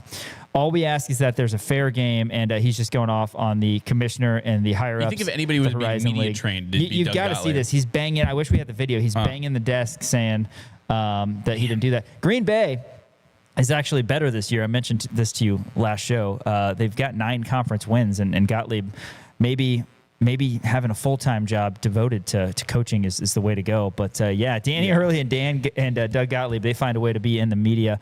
All right, college basketball, this is the worst news. I mean, are you kidding me? I didn't even know this was possible, Dan. I know that the Big Ten a couple years ago did, and maybe it was as recent as last year, only allowed 15 of their 18 teams to compete in the conference tournament, and they have since gone back to allowing all 18 of their teams, if I'm not mistaken, but some other leagues, not so much.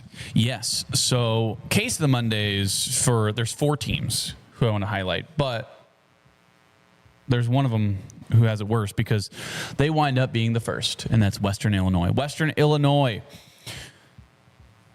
are 360th out of 360 teams, as they were the first team of the season to be eliminated via performance, failing to qualify for the OVC tournament with a loss on February 12th. Heartbreaking. And then, I believe it was the next day. I got to pull this up. Southern Indiana.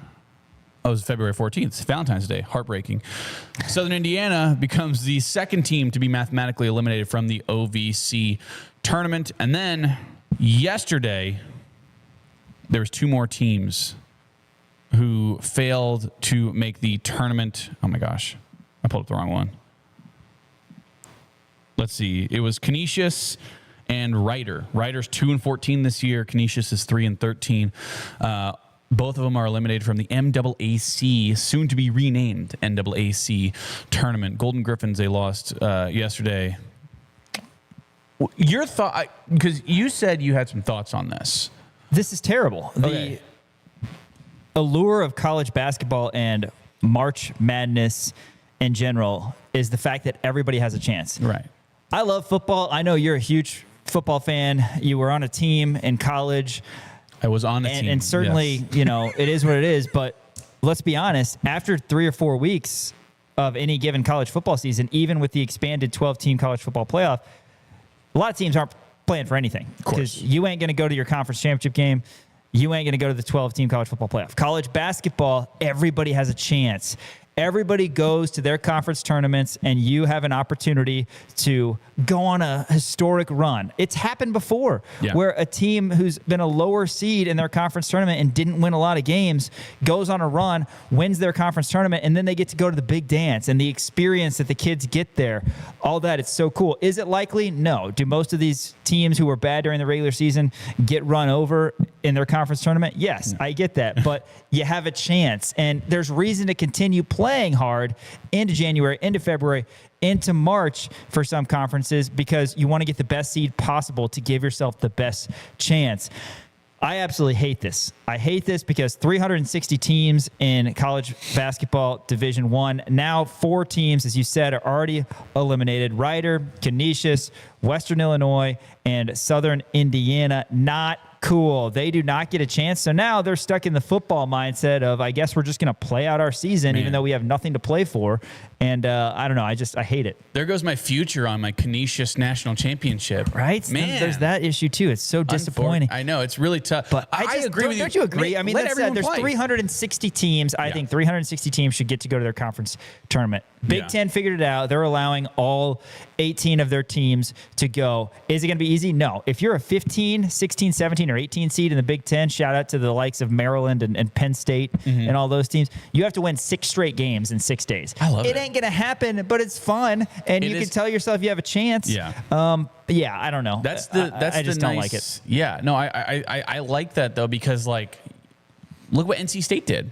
Right. A couple years ago with Kevin Keats. They were, gosh, what even were they in the ACC tournament? They were bad in the ACC tournament. They wind up, they were not going to be a tournament team. They wind up winning the ACC tournament, and they wind up going to the Final Four. That is an incredible story for NC State. Right. And in turn, look at what it's made them into a relatively, relevant basketball team once again. So I think that's important to note.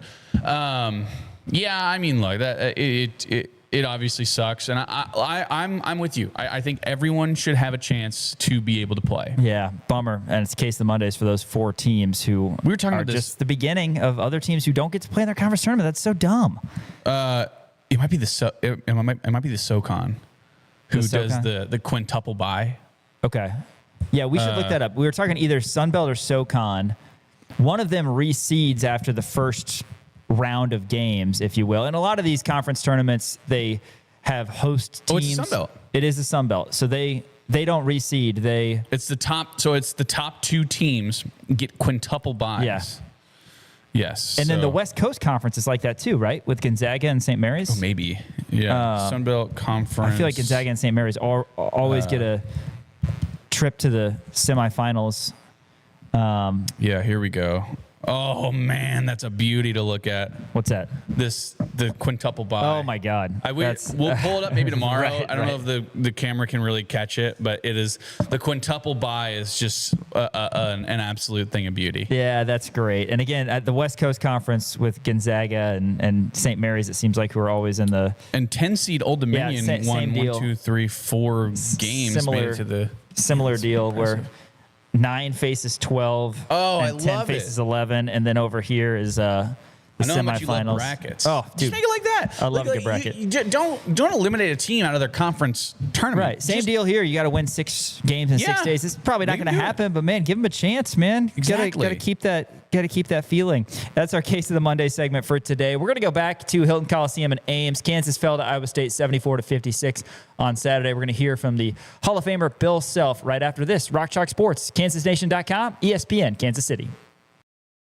What's up, everybody? Dan Peterson. Everybody go check out KansasNation.com.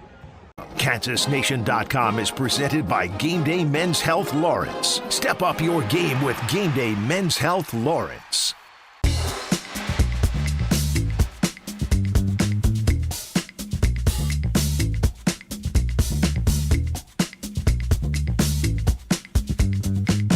Go all electric in a 2026 BZ for 0% APR. Built to move you, designed to electrify. Low APRs for 2026 Camry and Tundra models.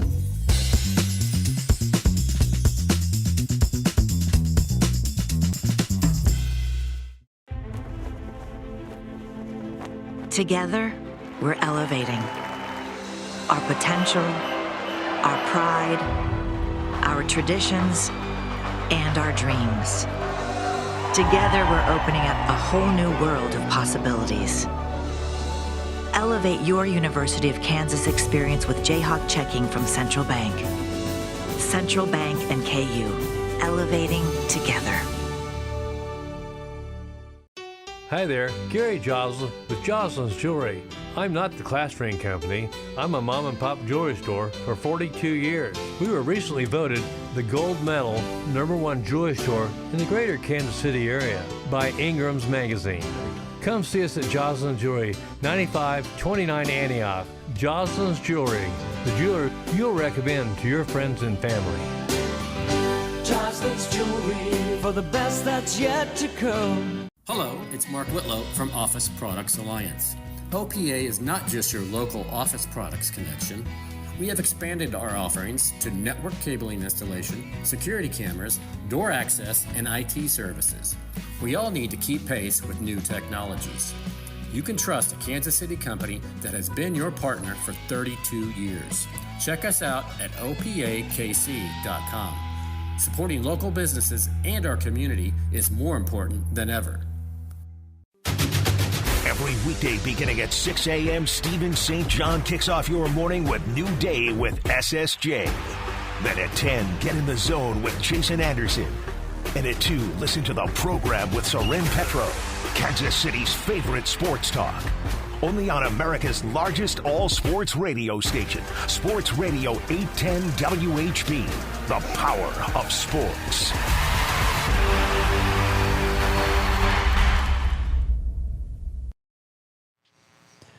Game Day Men's Health Lawrence will get you back in the game, especially, Dan, as summer is on the way. Summer is on the way, and be sure to check yourselves out at Game Day Men's Health here in Lawrence.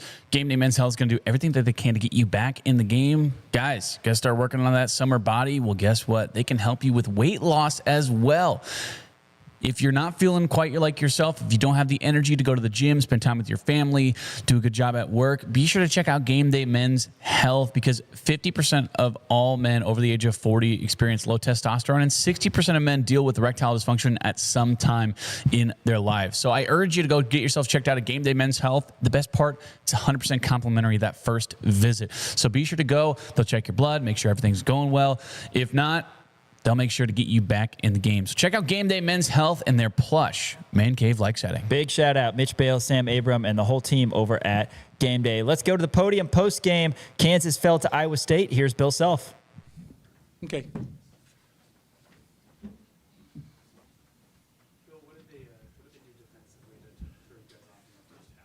they had to pressure the crap out of us. You guys saw what I saw. I mean, they pressured us and they strung out or trapped us off ball screens, and we didn't handle that well at all.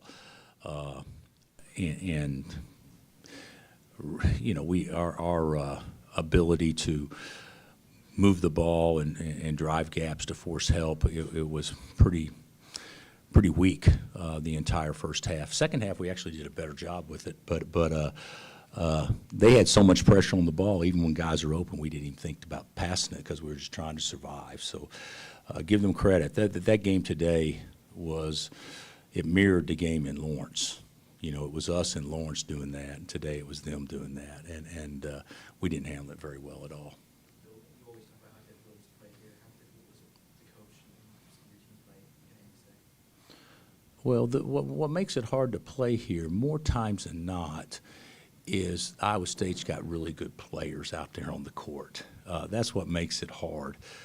Crowd's great, but you know that adds to it. So I thought the things that you have to do to win away from home, you know, the toughness, the take away the arc, because that was definitely an emphasis.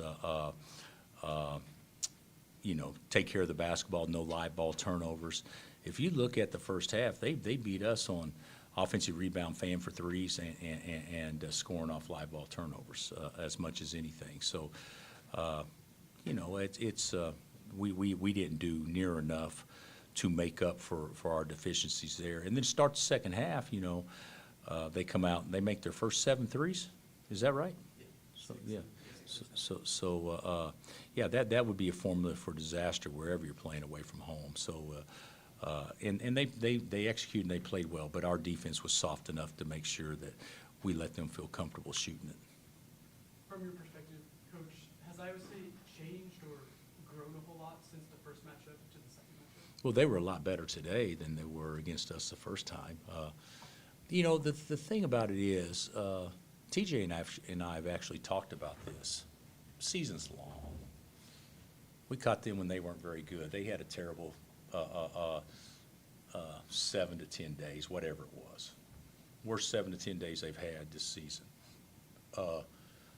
We were the same way. We were coming off having that stretch, and we bowed our neck that game, and they bowed their neck this game, even after coming off the game in Fort Worth. So it's a long season. It's ebbs and flows. It's disappointing that we left out of here not putting game pressure on them, because you can come up here and play great and not win. But certainly we didn't put any game pressure on them that was significant at all. I didn't feel like. What made you want to keep riding with that lineup with 3 stars? I mean, obviously you're having more success later in the second half, but what made you want to keep riding with that set of 5 guys for as long as you did? I'm sorry, what 5 guys was it? So it was when Elmarko, Cole, and Jaden, I think, were all in the game for a long stretch. Well, Marco was the best player in the game, so you're not going to take him out. And other guys are tired, and you know you got one guy had a little surgery on Wednesday from an infected root canal that they had to cut him open and go do. He had practice this week, and you got another guy that's coming off a sickness. So I thought I don't think that had any bearing whatsoever as far as a lineup. The reason that anybody would think that would have any bearing would strictly be because of stats. You know, those other guys did every bit as good as the guys that were in there beforehand down the stretch. Coach, you talked about Iowa State making its first 6 or 7 threes of the second half. I think at one What point, was it? Was it 6 or 7? Their first 6 made shots. 6. Were all threes. Okay, the first 6 made. You turned around at one point and just kind of like smiled and kind of threw your hands up. Is that one of those moments where you just like feel helpless defensively, or did you feel like? Well, I think that I didn't feel totally helpless defensively until Momcilovic made the one in the corner over Flory. I mean, that was a big time play. I mean, yeah, I don't know that you do anything other than say, yeah, you know, pat him on the butt and well done, because we actually defended that pretty well. Darren, I think played 20 minutes. Was that just because of the game flow, or was it conditioning, or just a mix of both things? I think it was just probably game flow and conditioning. I tried to sub him because, guys, he's been sick. So when he needed to come out there at the end, I was thinking, what do we do to give us the best chance to have success on Wednesday? Yeah, that was just me making that decision. How do you think he did in the time that he did have one? I didn't think he was great. but he hadn't practiced much, So I don't think he was bad. I don't think anybody was great today. So except for maybe Elmarko played well, but I think lack of court time had a lot to do with that, and they did a good job defending him too. How do you think guys will respond to the first loss in a while? In this league, guys, it's a good chance it's going to happen again. It's a good chance Iowa State will lose again. It's a good chance Arizona will lose again. This league is good, and especially away from home. Yeah. So how do you think we'll react? God, I hope we react like men, because in February when you play conference games and you play away from home, there's a great chance even the best teams, leave unhappy. So we just can't let one become two. Coach, you mentioned the offensive rebounds. I think it was 8-1 at half, and I feel like after you hold the 2 points over 70 minutes, getting an offensive rebound really fueled getting their offense going. Just how critical was that in terms of them getting going? I actually, I thought they were tougher than us on the glass, but I would be curious to see how many shots did they score threes on after getting an offensive rebound. It's one thing. It's demoralizing if you guard and your first shot defense is pretty good, which I thought ours was in the first half, and then they get an offensive rebound, you fan for three, and I think that happened at least 2 or 3 times. I could be wrong, and that was a whole game plan. They do a great job of stealing possessions, but taking advantage of stealing the possessions because they look for 3-point shooters immediately, and obviously the youngster off the bench, he was good. He was good in the first half. He was really good. All right, Coach. Thank you. All right. Thank you. Thanks, Coach. Thank you, Coach. All right, Coach. Appreciate it. That's Bill Self. KU's back on the road Wednesday, 8 o'clock against Oklahoma State at Gallagher-Iba Arena. Coverage will begin at 6:30 across the Jayhawk Radio Network. KU needs that victory. Got to get back in the win column. Then you got 2 at home, Cincinnati and Houston, Saturday, Monday, but an important one on Wednesday. After this, we're talking KU women's basketball, KU baseball, and a game pick as well. Iowa State, Houston on Big Monday tonight. That's next. ESPN Kansas City and KansasNation.com. Hey, what's up, Jack Nation? Roby Dunga here, and make sure you check out the new KansasNation.com. Go Chalk. This is SSJ. Winter in Kansas City doesn't mean your lawn takes a break. It means smart homeowners get a head start. Let David and his crew from Custom Lawn and Landscape prepare your yard for a greener, healthier spring with winter fertilization, soil conditioning, and pre-emergent treatments that stop weeds before they start. Because when the snow melts, you don't want to start fixing your lawn. You want to already be winning. Trust Custom Lawn and Landscape, treating your yard now so it looks incredible later. Visit CustomLawn.com to schedule your winter services today.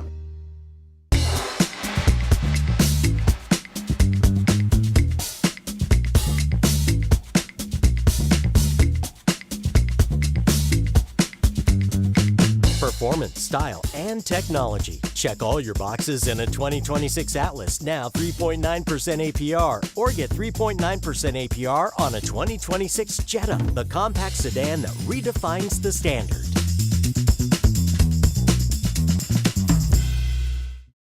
Hi there, Gary Joslin with Joslin's Jewelry.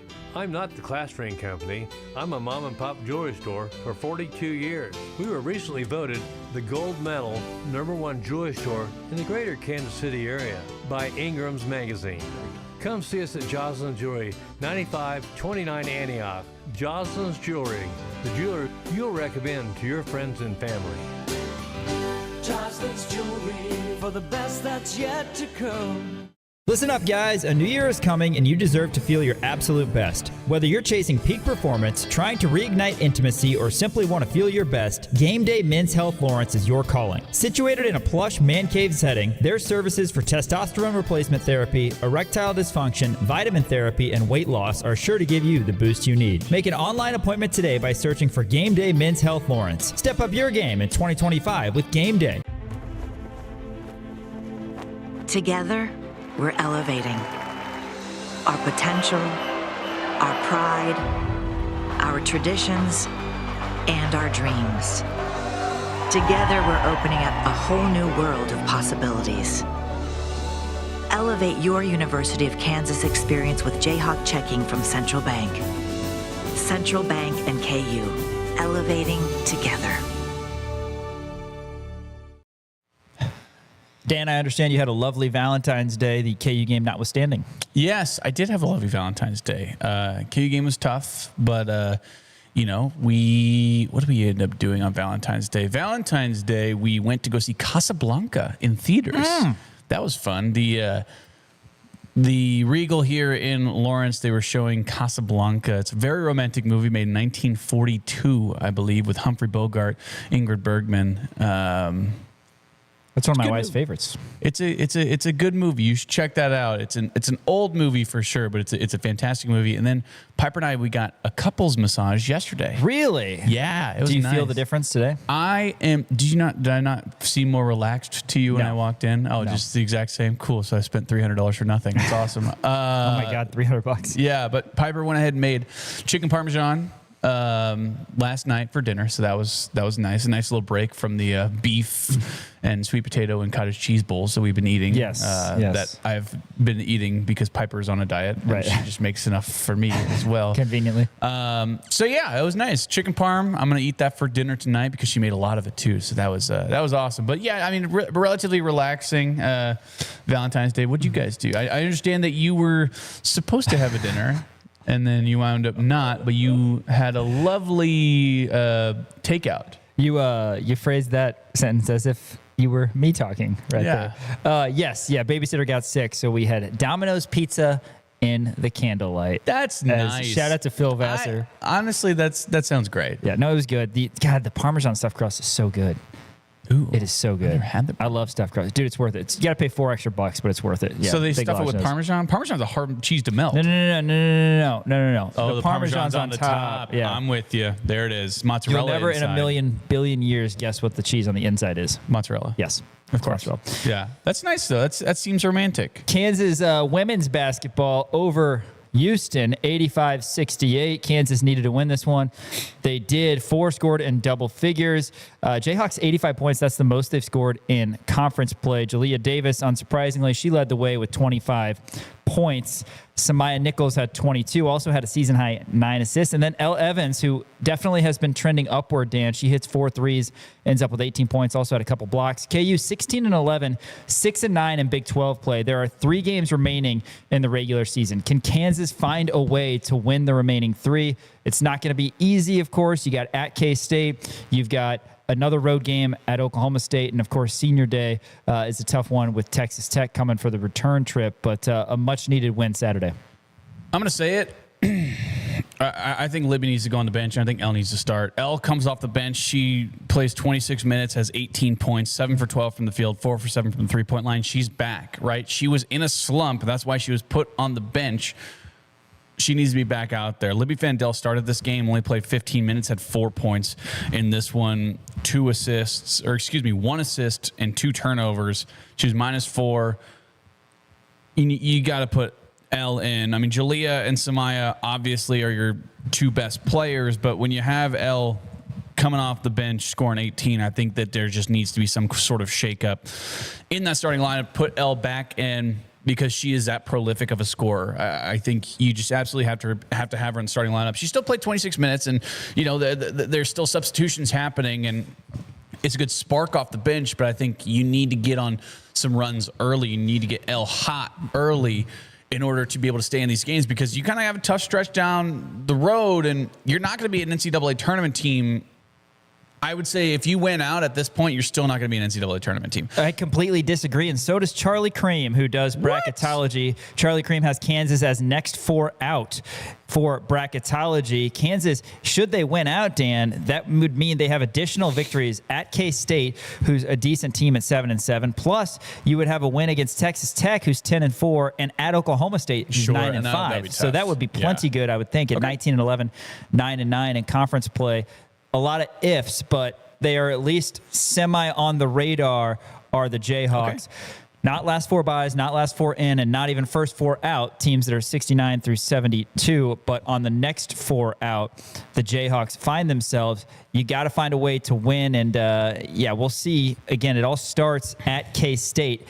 And after Kansas has no game in the midweek, they travel to the Little Apple, 4 o'clock on Saturday. So that'll be tough. Kansas got them pretty good in one of their better played games of the year when K-State came to Allen Fieldhouse, and they'll be out for blood, I'm sure. But 3 tough games, 3 opportunities for KU, and of course you do have the Phillips 66 women's basketball tournament in Kansas City, which is the week before the men's. That gets underway Wednesday, March 4th, and goes through Sunday, March 8th. So Kansas, not all their eggs have to be in the basket of the final 3 games of the regular season, but opportunity to get a couple marquee wins in there. Okay, so here's and we can play a little bit of bracketology here too. I think if you clip Texas Tech at home and you give K-State a run for their money in Manhattan, maybe you win that one, and you drop Oklahoma State, or even if you drop at Oklahoma State and you drop at K-State, even if you clip Texas Tech at home, I think that'll be good enough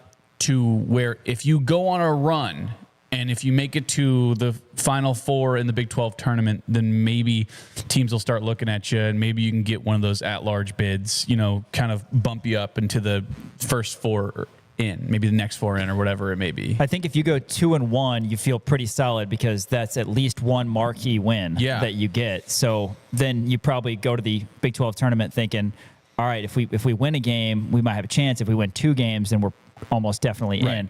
Kansas had so many opportunities earlier this season. Close loss at Texas Tech, close loss at TCU, close loss at Iowa State. They weren't able to get those. Hopefully the tides turn here as we focus on the final 3 games for the Kansas women. Hey, we're going to talk a little KU baseball. First, let me tell you about Custom Lawn and Landscape. Winter, not downtime for your lawn. It's prep time. February, in particular, is a great time of year in terms of getting your healthy spring lawn built. Custom Lawn and Landscape is scheduling winter services right now, from soil treatments and pre-emergent applications to tree and shrub care that protects your yard from harsh cold. Don't wait until spring and wish your lawn looked better. Start now and enjoy your yard all year long.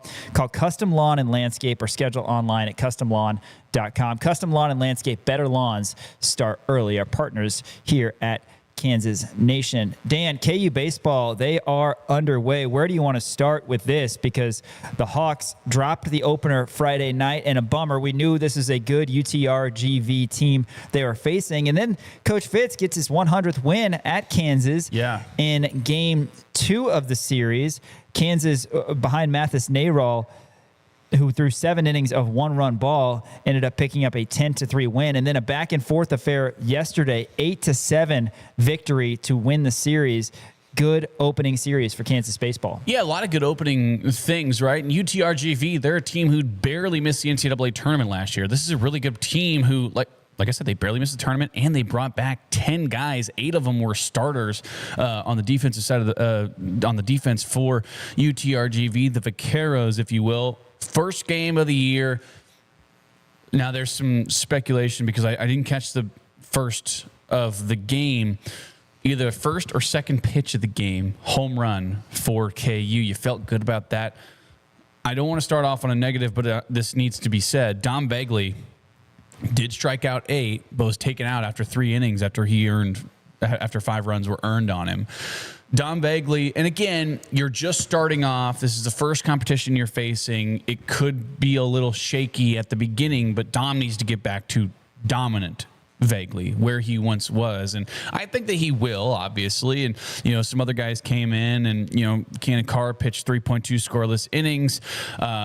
Mason Cook comes in, gave up 2 runs as well in that first one. So KU dropped the first one, but then Mathis Nayrall, incredible game in that second one. KU, they wind up beating UTRGV 10-3. And then in the last game, 8-7. And like you said, kind of an emotional victory for Kansas in that last game of the 3-game stretch. A really impressive win for Kansas. And KU right now, they're 2-1 against a relatively good UTRGV team. And we're starting to see some of these key pieces start to kind of form together. And, obviously the pitching is going to be a question mark. Not that that's a bad thing. It's just really your only returning production is going to be Don Vagley, Manning West, a couple of those guys. But you're getting in a lot of new guys. Mathis Nayral had a fantastic outing in his second outing.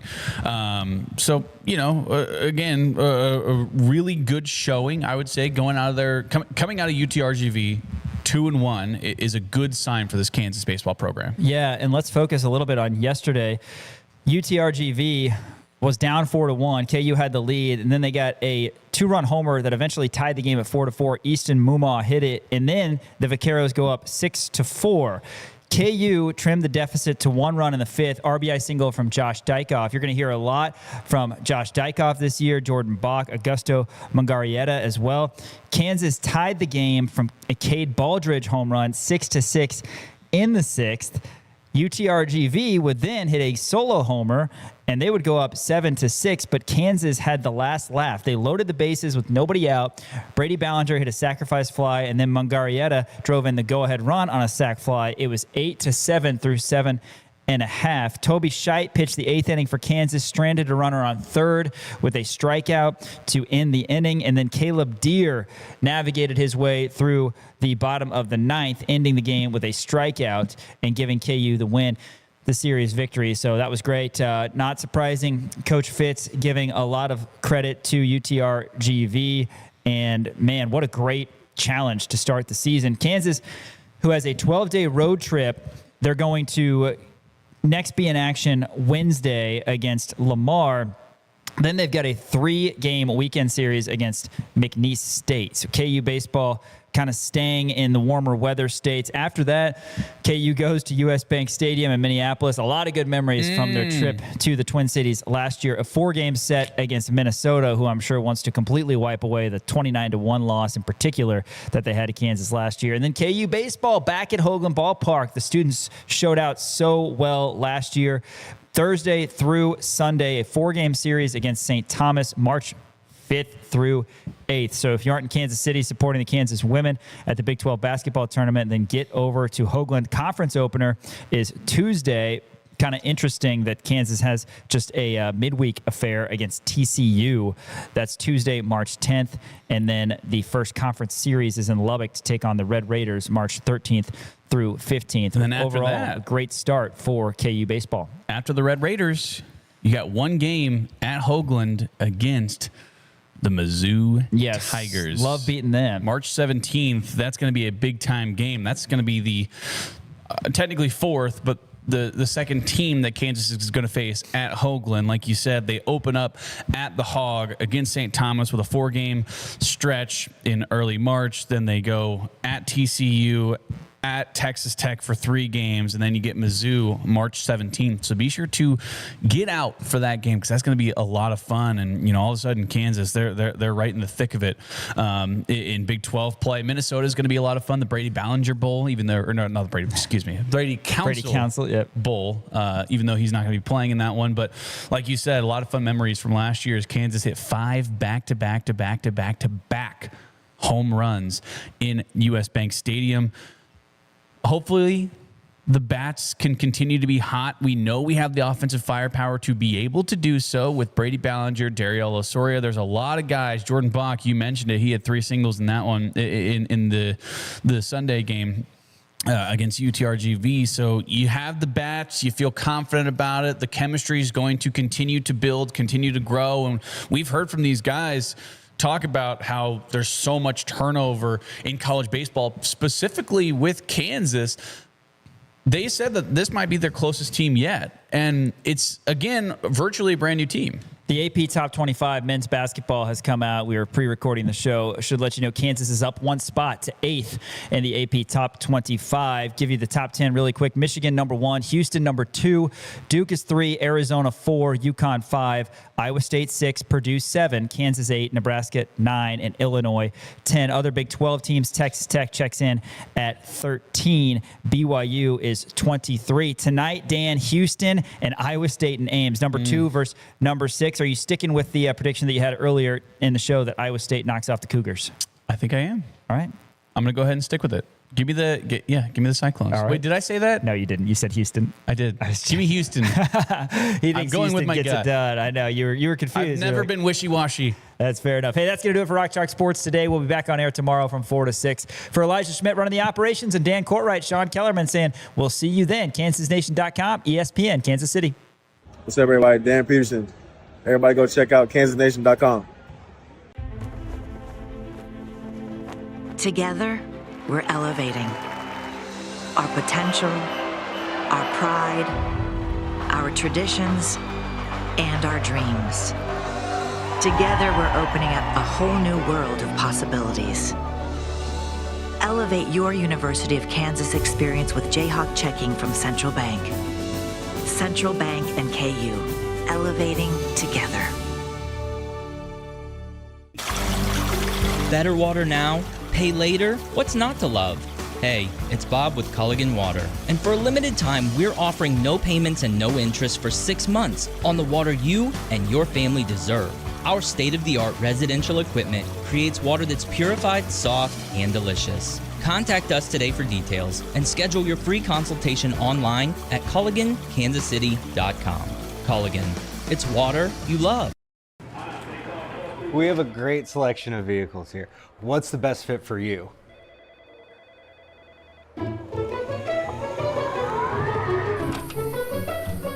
Maybe something a little smaller. Maybe just a little bigger. Getting closer. Perfect. Come experience the Chrome difference.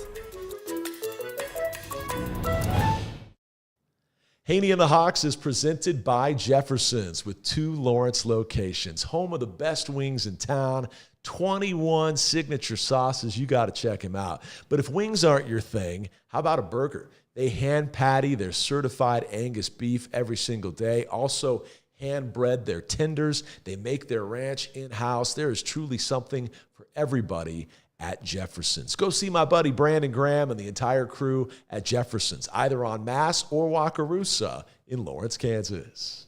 Every weekday beginning at 6 a.m., Stephen St. John kicks off your morning with New Day with SSJ. Then at 10, get in the zone with Jason Anderson. And at 2, listen to the program with Soren Petro, Kansas City's favorite sports talk. Only on America's largest all-sports radio station, Sports Radio 810 WHB, the power of sports.